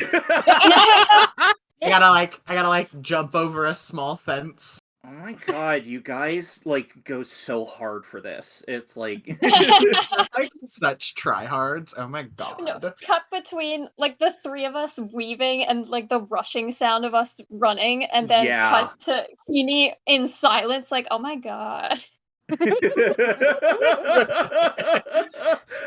Extremely realistic oil painting. Yeah. Has not moved. Yeah. Statuesque. Uh-huh. Carrying a like are you carrying like your big fuck off like tech gun thing that you carry around with you? No, I imagine it is like a big fold out thing. So it's like Ooh. it like at some point she's gonna press a button and there's gonna be a big huge gun. Oh, that's good. Okay, all right. We'll wait. Yeah. We'll wait for that reveal. Yeah. So entering into the next room, you see that the entire lab is in absolute chaos because this particular room looks like it's like a hub of some kind that has multiple like large like bulletproof glass like window door things that like look out into secret enclosures. And you notice that these doors are just fully opening. As like over the loudspeaker you hear like the containment breach, as like the alarm continues to go off. And standing in the middle of the room is Dr. Devonian, pointing this like weird laser looking gun at a figure who is standing at a control panel on the other side of the room. And this you have found your vice principal. Assistant principal. Well, you see, Oh no! who is actually standing here in the room is not Roy Chapman, No. but this is the Viceroy. No. The Viceroy is this supervillain who is honestly kind of small time. Really thinks that they're more like of like a big shot than they actually are. I think that makes sense for a lot of vice principals. No shade, but also like here's the thing is that the whole reason you start to put you like this revelation that Roy Chapman is the Viceroy, who is a villain you've probably heard about as like an annoyance in like the local news or things like that. But you've just never put two and two together until now, where we get like a bunch of like flashback panels of you noticing that like they were campaigning so hard for like the position name change from like assistant principal to vice principal, and you weren't sure why. They also had this like weird kind of like regal stance about them that you couldn't really like kind of suss out. Like you're an assistant principal, but like you're not that fancy. Like you're the assistant principal at a public school in Rose City. Like but here there's one panel where everybody shares a speech bubble that says, "Oh." Oh, yeah. And again, just because the author really loves to do this, like the like trails off past like the boundary of the panel there. it trails off into like and then the next page is like the one advertisement in this entire comic issue. So No wonder we went under.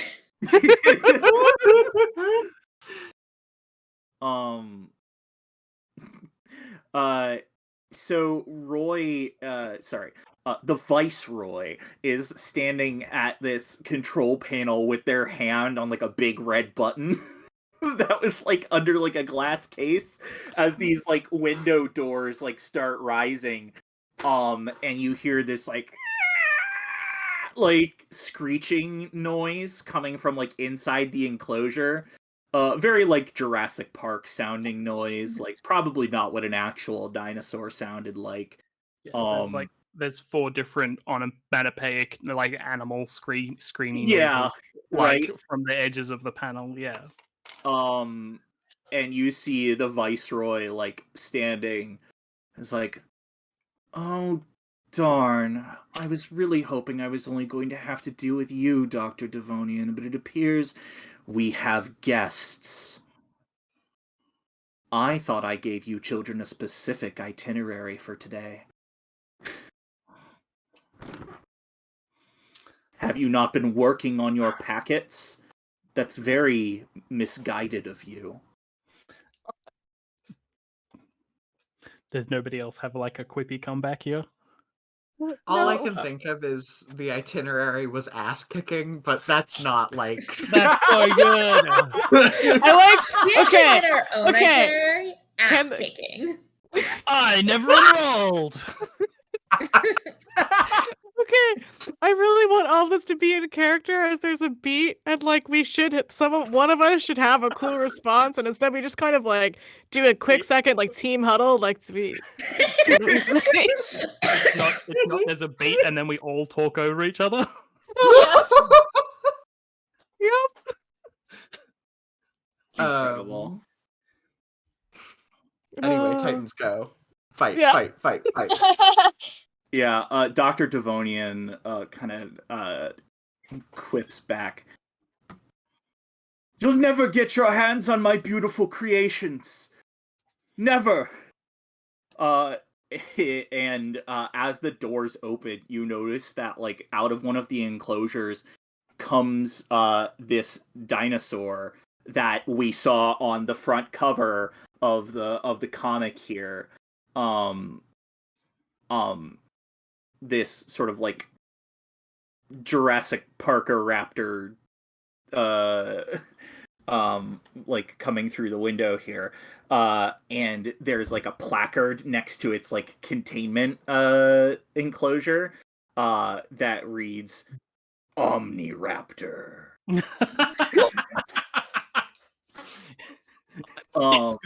It's got Swiss Army knives on its toe claws. Sorry. And you realize that this is a dinosaur that has been given a mechanical exoskeleton.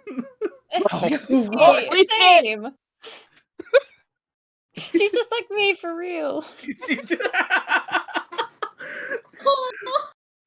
Yeah, can we make it our friend? You can certainly try. So a thing about the Devonian is it's full of armored fishes. So it's got like a Dunkleosteus like armor Yeah. on its dinosaur stuff. Yeah, cool. Absolutely. Oh, that's rules. Yeah, absolutely. Let me tell you, it took everything in my power not to make Dr. Devonian's head just be the what's it called? The Dunkleosteus? no, Tiktaalik.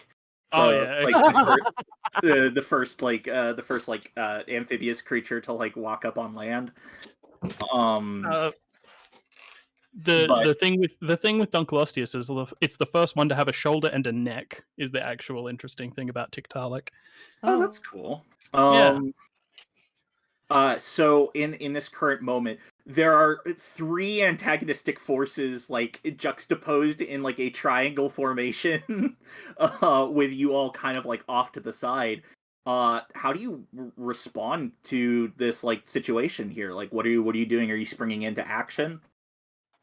Do we want to Well- take a quick break before we head on in, or do we want to keep going? How's everyone feeling? I Everybody am else use, like, a is cool good. either way. Sorry, everyone I'm- just kind of spoke at once. Yep. I'm happy to Uh, follow momentum. I could use a quick 5. Okay, cool. yeah. Well, let's do Quick five. a quick 5. Remus, take us out for 5, and we'll be back for the momentous final battle against the Viceroy, Omniraptor, and Dr. Devonian.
All right, we are back and in the thick of it. So when you enter a battle, against a dangerous foe as a team, we add 2 to the team pool. We should have had 1 from the beginning as well, right? Oh From yes, just yes. So starting them currently at you the start have of session. 3 team. Cool. Yeah, because at the start of the session you have one 1. team already in the pool. So you have 3 in the team pool here. So at the start of an engagement here, who's the leader of the team right now, going into this battle? Hey, we- hey, Penny. Putting responsibility upon Penny. Yeah. Yeah. I mean, Yeah. Micah did do a lot of yelling That's right at true. the beginning. That is true. I'm True. happy to go with Penny though, if we want to go with Penny. I was gonna say, yeah, if we wanted to kind of like roll more into, I guess the fiction kind of seems to lean towards Mika, but like it could also be the situation where it's like, does this normally happen where it's like, no matter kind of like how you enter the situation, you always somehow end up foisting responsibility onto Penny because she's the one with superhero parents, so she knows how to handle this stuff. It looks like Mika might be leading, but Mika's just loud. In reality. Yeah, it could be Yep. one or the other. I'm happy to Yeah, go. Let's I'm go good with either Penny. way. I don't feel like particular need to be the leader, but you know. It's always best for the person who least wants to be the leader to be the leader. Big mood. So, So I guess that is Penny fiction. Yeah. Okay. So yeah, Yeah. Penny is our leader here. So what that means for us? Do you want me to read it here- out for you? Yes, please.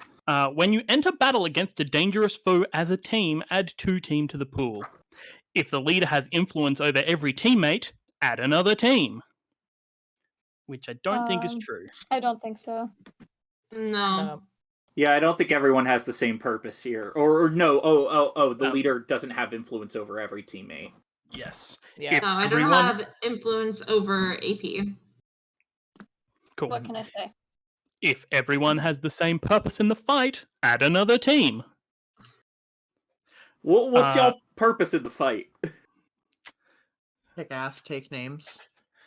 Yeah. Specifically, I think like for Penny, it's like, fuck the assistant principal, clearly. Mm. Yeah, it's like, what the fuck? Our assistant principal is a supervillain. Mm-hmm.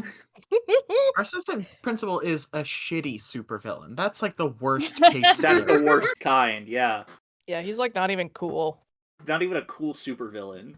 I think Dr. Devonian is a stain upon the earth, and bitch, Meek is about to do laundry.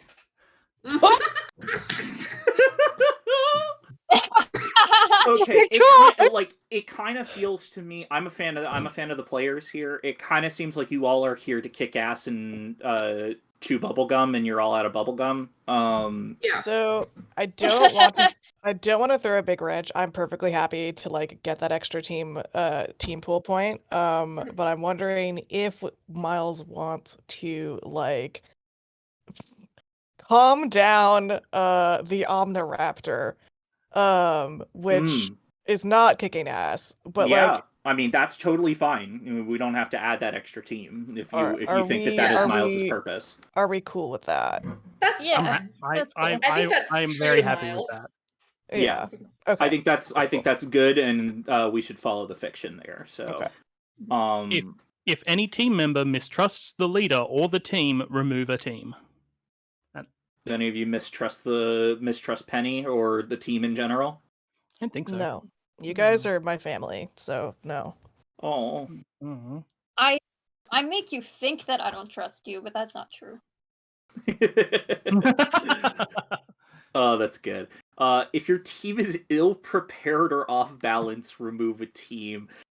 Hey, I have 2 conditions. I'm off balance. Yeah, I'm But trying to I don't think know of if that like the means the whole team in team. general Yeah, here. exactly. And in I terms think of, we're doing okay. I Yeah, we're think doing all you all right. are doing okay. I think we're solid here at 3 team in the team pool. Yeah, cool. Okay. So opening things up, are any of you taking in like initiative here to like act on this fight that is breaking out between you, although you're kind of like on the side here because the fight's also between like Dr. Devonian and the Viceroy, and then Omniraptor is also there, so that's cool, I guess. If nobody else wants to make the first move, I'm very happy to take out a stone tomahawk and throw it directly at Dr. Devonian. Oh my goodness. Okay. It's Let's like fucking two- go. two hands over the top of the head, throwing it as hard as she can. Wasting no time, we get like several panels of like the tomahawk like flying through the air. That would be Directly engaging a yeah, threat. I think so. Yeah, I don't Yeah. think anything else really applies here because you're not using any of your magical powers here, so there's no No.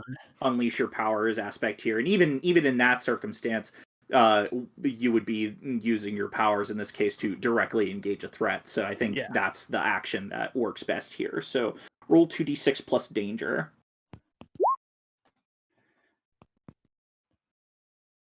Oh dear! Oh dear, you rolled a 2. Oh, Good. Good. Well, no. shoot.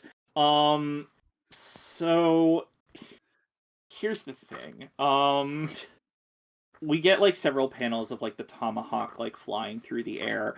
And then it hits the metal floor and bounces backwards. Oh Jesus! Oh, So I think what's happening here is I'm trying to think of like hey. what a So good d- consequence here is. Okay. While you're thinking of what a good consequence is, Is it not like Dr. Devonian shooting the tomahawk out of the air with a ray gun or something? You know what? Yeah, that's cool. I think yeah, Dr. Devonian like shoots like the tomahawk out of the air here.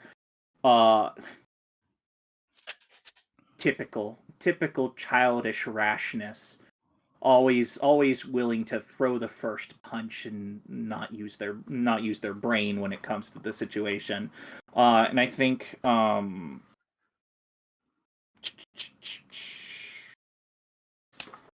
your kind of action here doesn't phase Dr. Devonian. I think they're going to try and inflict a condition on you. By kind of wounding your ego there. So I think this probably based on how the fiction probably feels here, I imagine the consequence here is Dr. Devonian inflicts angry upon you. Mm-hmm. Mika. It seems like that makes the most sense here. So ongoing from this point, you have -2 to comfort or support and -2 to pierce the mask. Sure.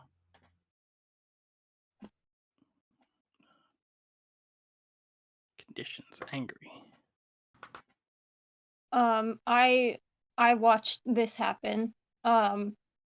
See that Mika is not successful, and I kind of rear back and then let out this roar that's like it's kind of a human voice but filtered through a tinny filter. It's like the thing I was thinking about over break is that in human form I have a functional voice box, I think.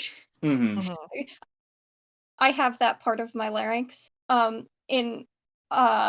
In wolf form, something weird happens, and so it has to be like a projected voice.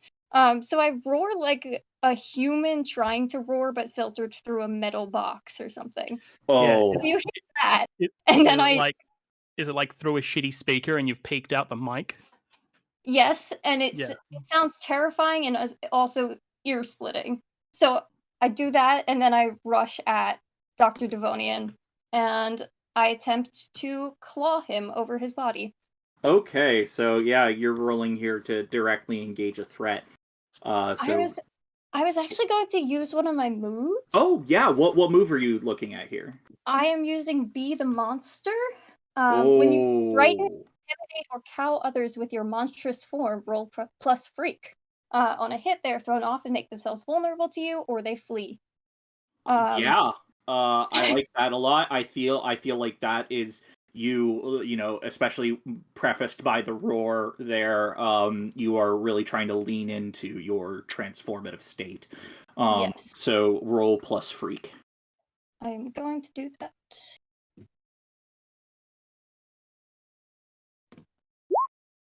Full hit, Grace. You continued. This is just a continuing theme for you. You just keep being good. I at will games. never die. Will never die. Oh my That's god. a Weft full will never hit. die. On a 10 Oh, plus, Weft. on a hit, they are thrown off and make themselves vulnerable to you, or they flee. On a 10 plus, choose one. You frighten others you had not intended to scare. You hurt someone or break something you shouldn't have. You feel like more of a monster afterward. Market condition, GM's choice. I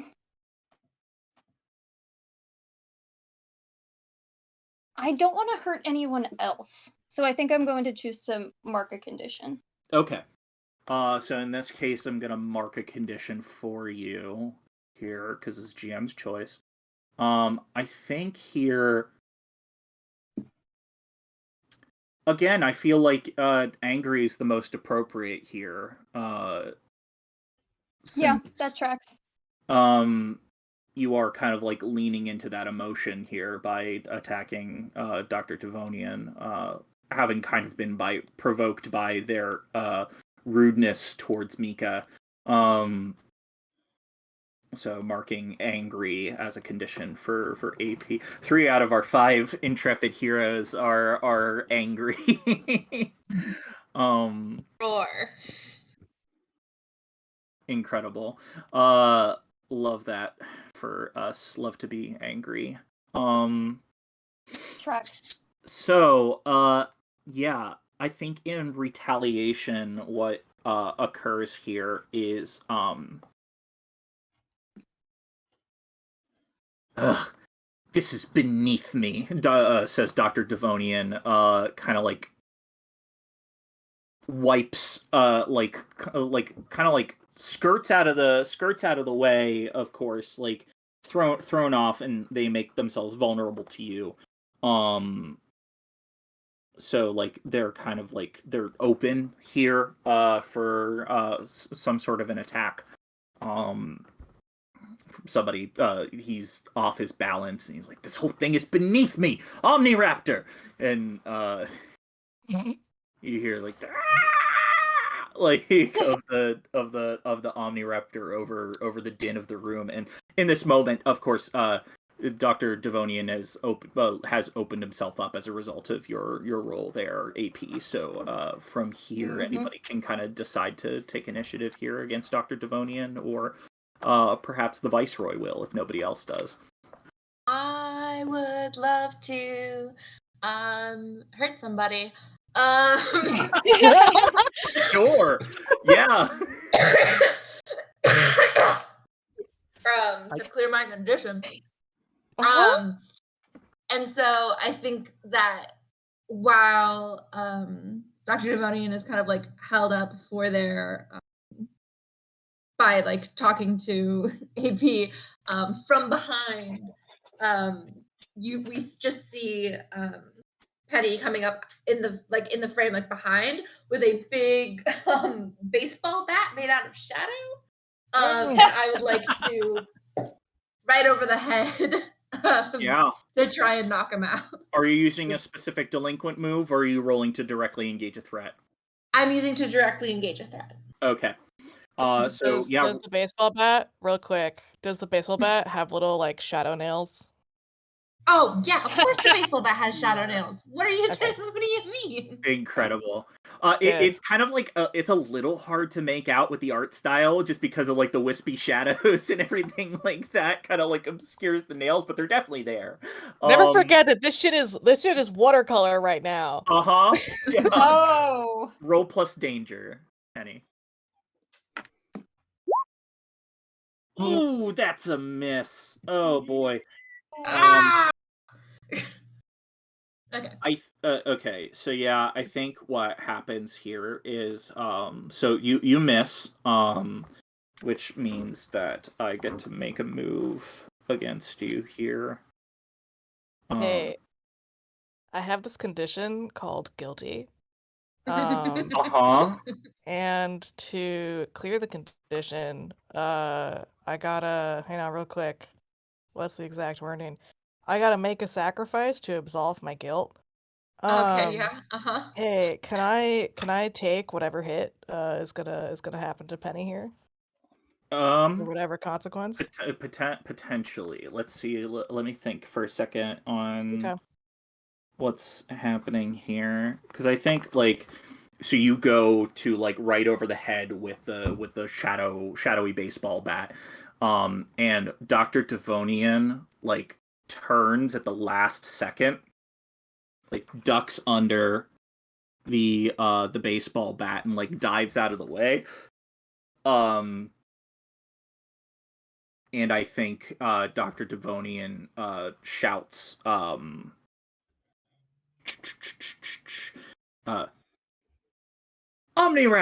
Raptor, sicker!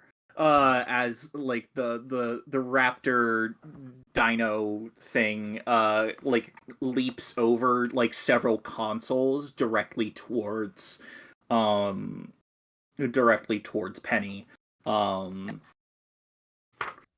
And I think we're doing here.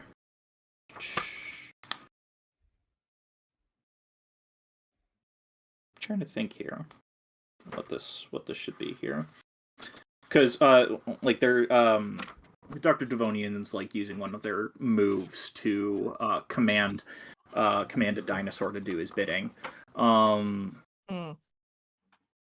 so here I believe that the I mean, the dinosaur is directly attacking you, so this would be the kind of thing where you would inflict a condition, I think. Because I don't think any of the other things I have available to me really make sense here. It could also be taking a powerful blow. Oh, Yeah, I was right. about to say. Mm-hmm. Hey, can I take a powerful blow? That totally blanked my mind. Thank you, Jenna. I totally forgot about taking a powerful blow. So let's see here. You want me to read it out for you? I think I've got it. Yeah. You got it? Okay. Cool.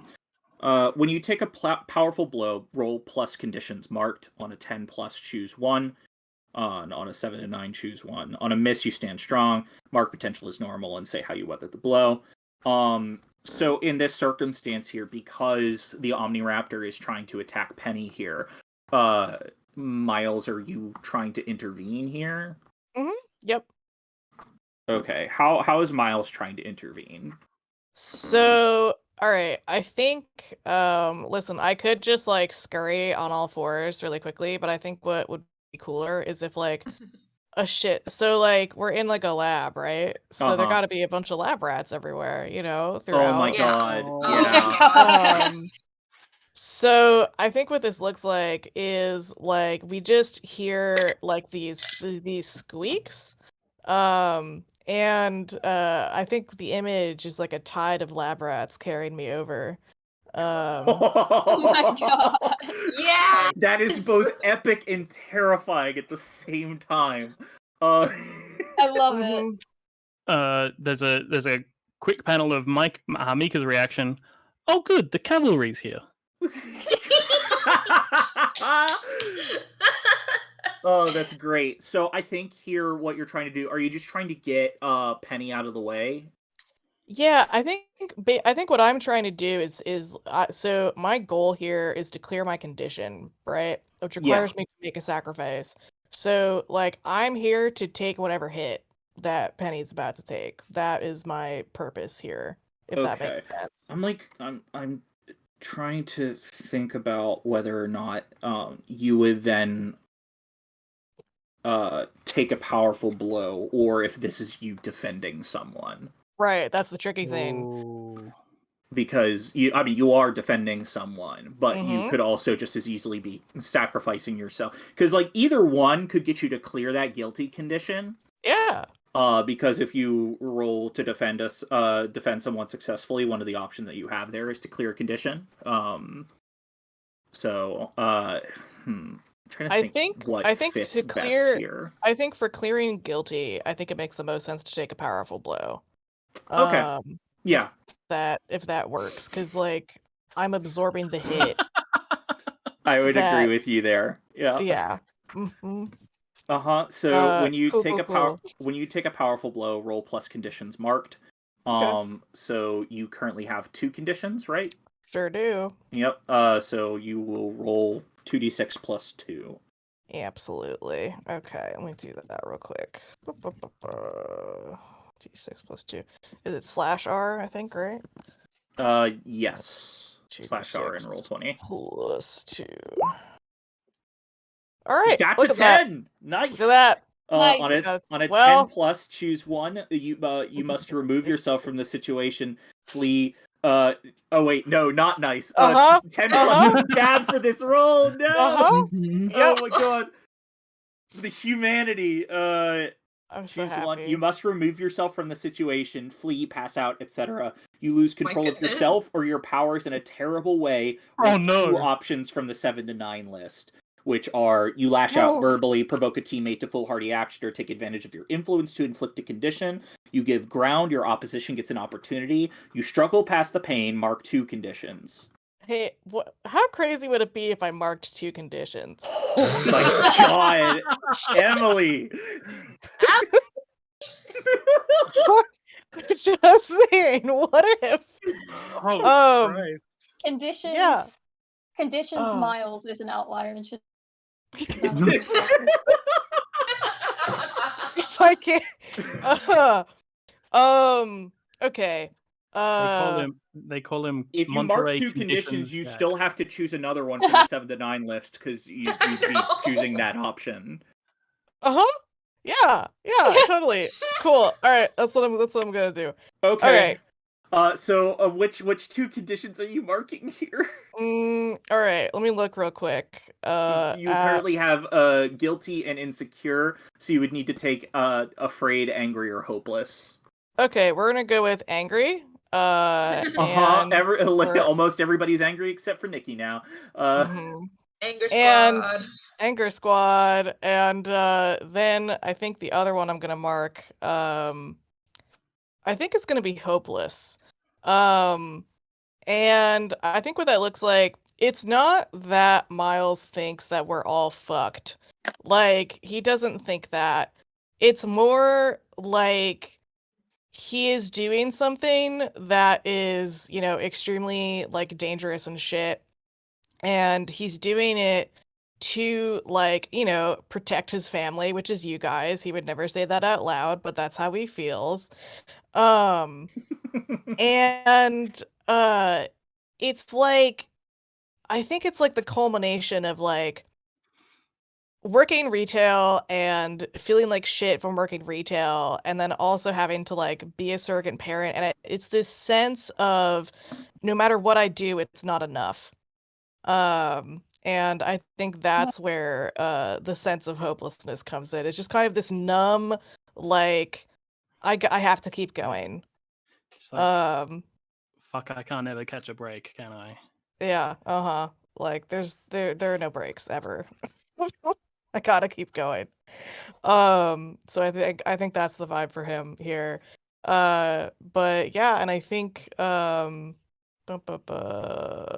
then in that circumstance, I mean, you are sacrificing yourself by taking a powerful blow here. Mhm. So I think in this situation you would still clear guilty because the action is done. I mean, there was a bad result from the take a powerful blow. I think it makes sense to clear guilty here. So you still have 3 conditions, but like Dang, Miles, like, chill out, my dude. It's gonna be all right. Chilling out. Never, ever. I gotta keep going or else. So that's him struggling past the pain and marking 2 conditions. Yeah. Um Can't stop, won't stop. Oh my god. Sorry, I just realized I just read the whole thing. You lash out verbally, provoke a teammate to foolhardy action, or take advantage of your influence to inflict a condition. Uh-huh. Fuck it. Hey. Can I provoke a teammate to take advantage of influence over me to inflict a condition? Oh my god. Sure. Who are you What inflicting a condition upon? Oh, wait. Is it me inflicting a condition? Oh, I read Yeah, that you lash incorrectly. Yeah, out. you have You to lash inflict out a condition. verbally. Provoke. You a can't condition. just catch them all with your conditions. I can't catch Emily. them I'm all. sorry. No, I I hate to can't. I can't On a- get condition bingo. Oh on a- no. I don't think it's that you pick one from the 7 to 9 list as well. Oh, On a okay. 10 plus choose one. One of the options is pick 2 from the 7 to 9 list, but like on a 10 plus you have the bad list and you have the less bad list, and you pick one from the bad list. Oh. Okay, Sorry. got it. Okay, cool. Awesome. So I So, struggle yeah. past the pain, mark 2 conditions. Sorry, thank you guys for your patience. No, that's all good. And then so do I pick one from the 10 plus one as well? That list of options? Did you? No, because No. You did. Yeah. Okay. No, because you Awesome. you picked one. So you're supposed to if you chose pick 2 options from the 7 to 9 list. That was your choice. So Mhm. now you picked 2 sorry. options from the 7 to 9 list. You chose Right. one, which is mark 2 conditions. Mark 2 conditions, yeah, right? yeah. So you do need to pick another one. Sorry, I got confused. Forgive me. No, you do need to pick a second one from that list. Yes. Yeah, literally Sorry. no worries. Sorry. No, it's okay. I think the 7 to 9, yeah, you lash out verbally. God, okay. Fuck I me think up, fam. what was that? Fuck me up, fam. The problem is that I don't know what he would say. I think he just lets out this like it's almost like a screech. Cause like when he's in Monterey Jack mode, he's like embodying freak. I don't think he talks a lot as Monterey Jack. And I think it's this sound of an animal in pain. And I think, yeah, I'm gonna fucking give someone a condition due to this. Is it not like all of the things that you bottle up that you wish you could yell at all of the Karens ever?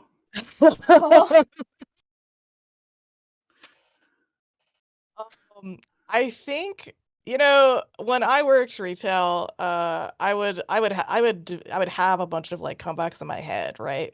But by the end of a shift, I'd be too fucking exhausted to talk. And I think it's the vibe of just this scream. And he is like it's this sound of an animal in pain, but it's an animal that's also enraged. And I think that like y'all have not heard this from him ever. This is like he usually keeps it cool or he doesn't really talk when he's in like Monterey Jack mode. And this is intense. Anyway, I'm going to let's see. I have influence over AP and Penny. Hey, who wants to get a condition? Sure. Okay, cool. You also have influence over Micah because you have Everyone has influence over Mika. Oh yeah. my god, you're right. Okay. Do y'all care who gets a condition here? I know everyone's working on running. We gotta. Yeah, we gotta keep it moving. Yeah, we gotta keep moving. We've got about Okay. like 15 minutes left. Shit. Sorry about that, guys. Okay. All right. Hey, Micah. Micah, you know what? You're gonna be guilty now. Hell yeah. Oh, woof. Okay. All right. I'm gonna mark guilty for Mika here. Micah. What's Nikki doing this whole time? Yeah. How does Nikki react to this? I will say one thing that you do notice, Nikki, that the others don't, is that as Dr. Devonian like slips out of the way, you get a glimpse at like his ID badge. The logo on it says the Richson Foundation. Yo. Oh no. Here's what Nikki is trying to do. Because we only have 15 minutes left. I think that Nikki is trying to like skirt around the edges and line up the shot such that she can hit Dr. Devonian and the Viceroy with one big giant laser blast. Yes! Gun. Sicko mode, yes! Sorry, did someone just say gun?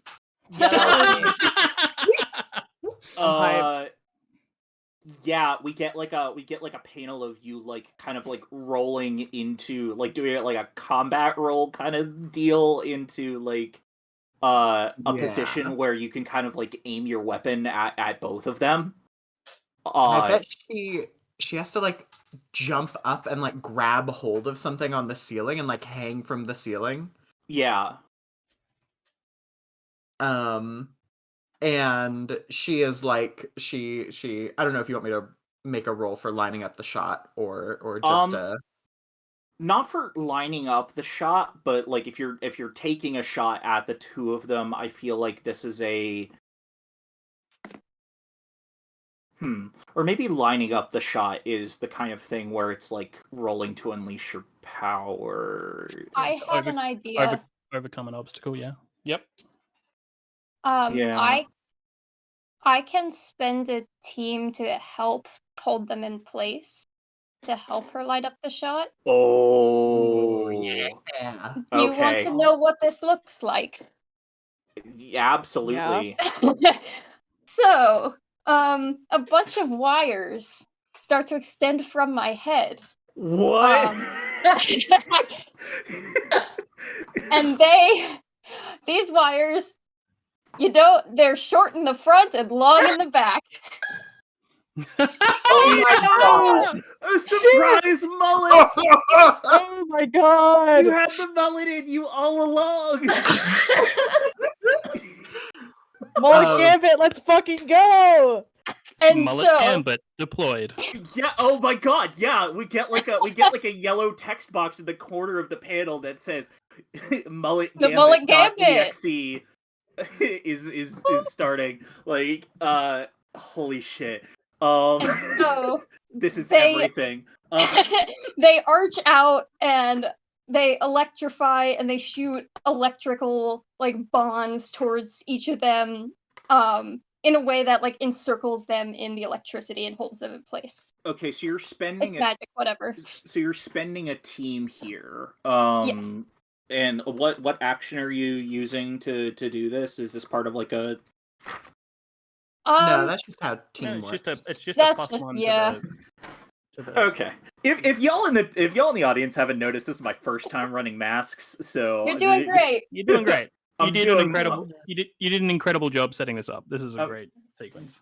Doing my best with what I have, which is my deeply addled brain.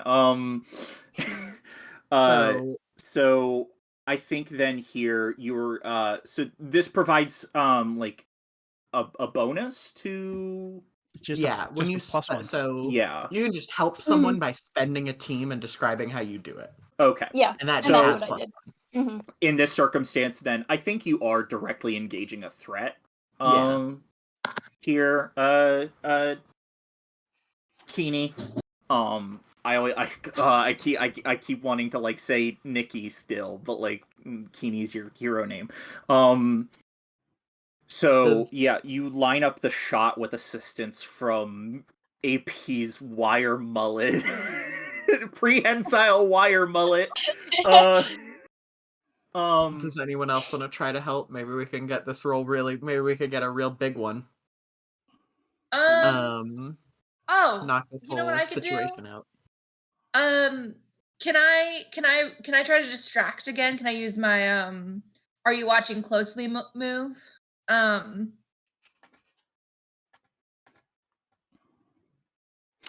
I mean, I'm helping by like drawing Dr. Devonian's attention and cutting off an exit, right? Just running to position Yeah. and like yelling.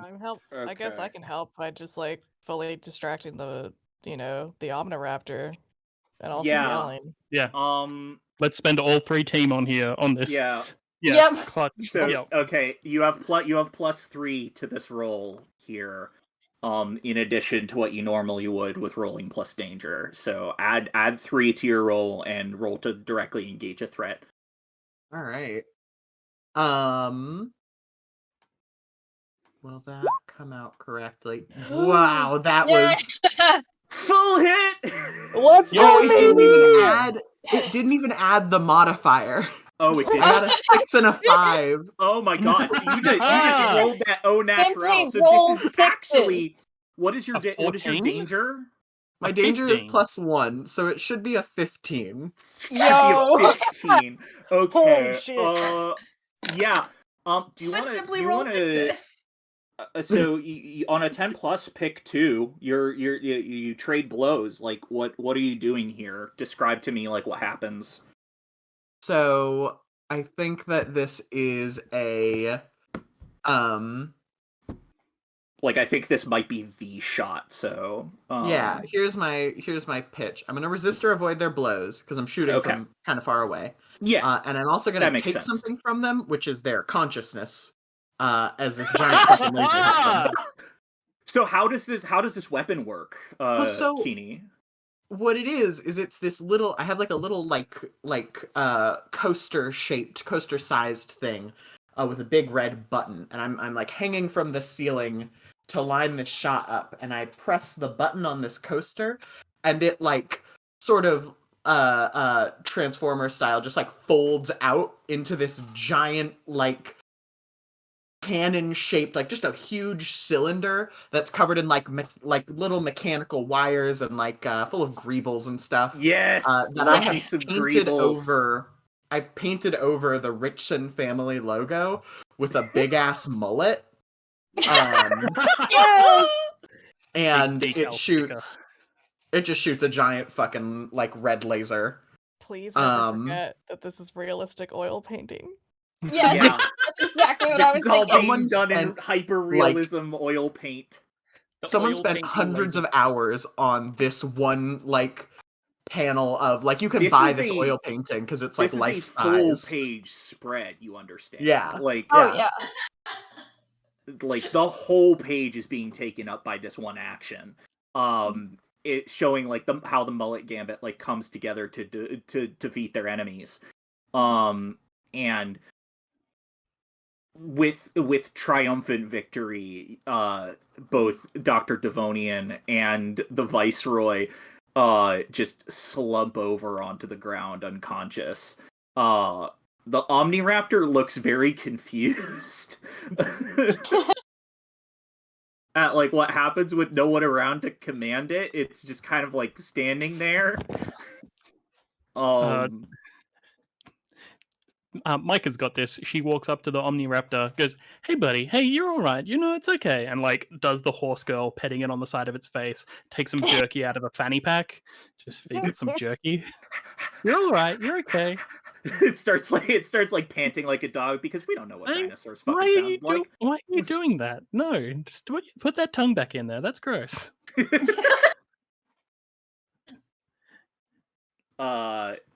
Yeah, so I think what happens here is that like the sirens like still like going off or whatever.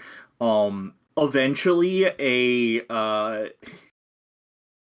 I think what happens is do you call in for like assistance here with removing Dr. Devonian and the Viceroy from the premises? We do it ourselves. Okay. Yeah. Yeah. Yeah. So like, well, what do you do with the two of them, and how do you handle the Omniraptor? Impromptu pulley system. Hoist them Yeah. up. Mm-hmm. And I mean, Where- the Omniraptor is clearly I mean, Mika's now, so You hog tie them and put them on the back of the hog tie them and put them on the back of the Omniraptor. yeah, Exactly. Are you Yeah, leading there we the go. Omniraptor like up and out of the secret lab then? Yeah, Yeah. up the Mhm. elevator. Yeah. Okay. yeah. That's So our friend. you okay?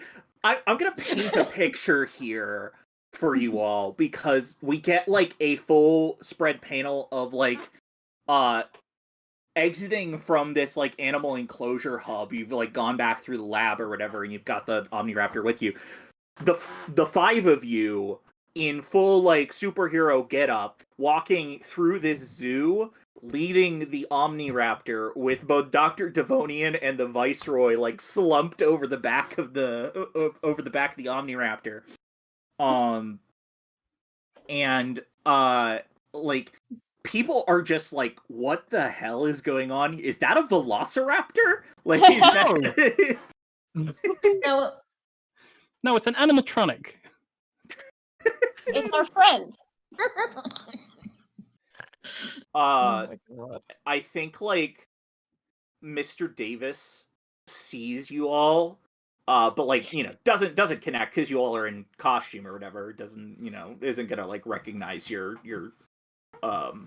alter egos, and just like Teddy is not in Oh. costume. I've Yeah, got- the AP doesn't have a costume. Oh, No, yeah. can we come back out not in costume? And because the assessment was about divergent evolution, we submit the Velociraptor to Mr. Davis as our homework. Mr. Davis just fully drops the thermos of coffee that he's carrying. And like we get like a panel of like the thermos like rolling over and like spilling coffee out everywhere. Could I have Miles catch it before it falls? Just really, he moves so fucking fast, catches it, and just goes Sure. boom. Sure, Okay. we can do that. We're in endgame mode here now. Awesome. Mr. Davis is like, let's just consider this an A+. Good work today, kids. Like staring at the Omniraptor. The Omniraptor is like staring at Mr. Davis. And then we all go get frozen yogurt. And then the comic gets canceled. Yeah, I feel like the creators like are just like, what do we do now? And then it's like the next page is just like y'all sitting at a frozen yogurt place. The Omniraptor is there, I guess. And Yeah. vibing. You've picked up Rex from the babysitter, and Rex is like, Darren and Mitchell, is the Omniraptor friends with Bill? I think. I think it might take some getting used to. Okay. I'm like, what's. What if they're best friends, though? What if they are best friends? What if they're sharing a bucket of frozen yogurt? Yes. Yes, we end on like an image of you all enjoying frozen yogurt. Rex is there. Rex is losing their goddamn mind. Oh my God, because yeah. there's not one but two dinosaurs here. Even if one is a Neo-Pellucidarian dinosaur. And we get this like really nice final page splash of you all enjoying frozen yogurt together. We kind of like zoom out from the back of the comic book, like we don't really focus on what the back cover looks like, and we just see like someone put down like the comic like in like a comic book store, and is just sort of like, well, that was something. And, like puts it back on the shelf. Where it's in like a section labeled one-hit wonders. Oh. Fuck. But you all successfully thwarted Dr. Devonian and the Viceroy. Congratulations. We did a masks. Now I think normally there would be like end of session stuff, but since this isn't a 2 campaign, minutes. this is just a one shot. I don't know how much of that we can actually cover realistically in 2 minutes before we're cut off here. Don't worry about it. Shout out Trans Lifeline. Exactly. Congratulations. We've You know what? raised If you want to know what happens $7,021 after and 56 cents. if you want to know what happens after a session of masks, go pick up the game. Masks: A New Generation is written by Brendan Conway and published by Magpie Games. Go pick it up. It's a good game. Good. It's pretty good. I'd like to thank everyone who's here for playing today, and I'd like to thank everybody involved in the Roll Plus Bond community for participating in this live stream, and also for all of the viewers out there who have been watching and donating to Trans Lifeline over the course of this live stream. We couldn't have done this all without you. We together in the course of these past 3 days, we have raised $7,021.66. That is going to be benefiting Trans Lifeline. Together, we'll be able to improve the lives of a lot of trans folks here in the U.S. And I think here, since we are 1 minute away from our cutoff time here, I think that we should shout out that next game is our last game of the evening. For the next 4 hours, we're going to be enjoying some TV show creation with the crew that is going to be playing Lights Out, which is a wonderful game that I hope you all will enjoy thoroughly. Thank you so much for tuning in. My name is Darren. You can find me on Twitter at the Thanes Keep. You can find the games that I make at thaneskeep.itch.io. Everyone else, if you'd like to say any few words before we're taken out here. Hey, I'm Emily. I use she, her pronouns. You can find the games that I make at toomanyfeelings5.itch.io. Lights Out is a game that I made. So if you Sure enjoy is. it, fucking buy my games. Also donate to Trans Lifeline. Hell Let's yeah. go. I'm Grace. Yeah, that's it. Donate to Trans Lifeline. Thank you all. I'm Jenna. You can find me right here watching the next game, and donate to Trans Lifeline. Margaret, find me here. Donate to Trans Lifeline. Hi, I'm Mitchell. I'm dry_gold on Twitch. You can find me in the chat. Click through and give me a follow. Shout out to Trans Lifeline. That's so much friggin' money. Also, shout out to Remus on the 1s and 2s, bringing you Thanks this to Remus. hot button extra content to action, like this good picture of Margaret's cat. Yes. Justice for Margaret's cat. Feed them all the goldfish crackers they want. Enjoy the rest of the show. She's rubbing up Absolutely. his laptop as we speak. Trans rights, and have a good night, everybody. Yeah.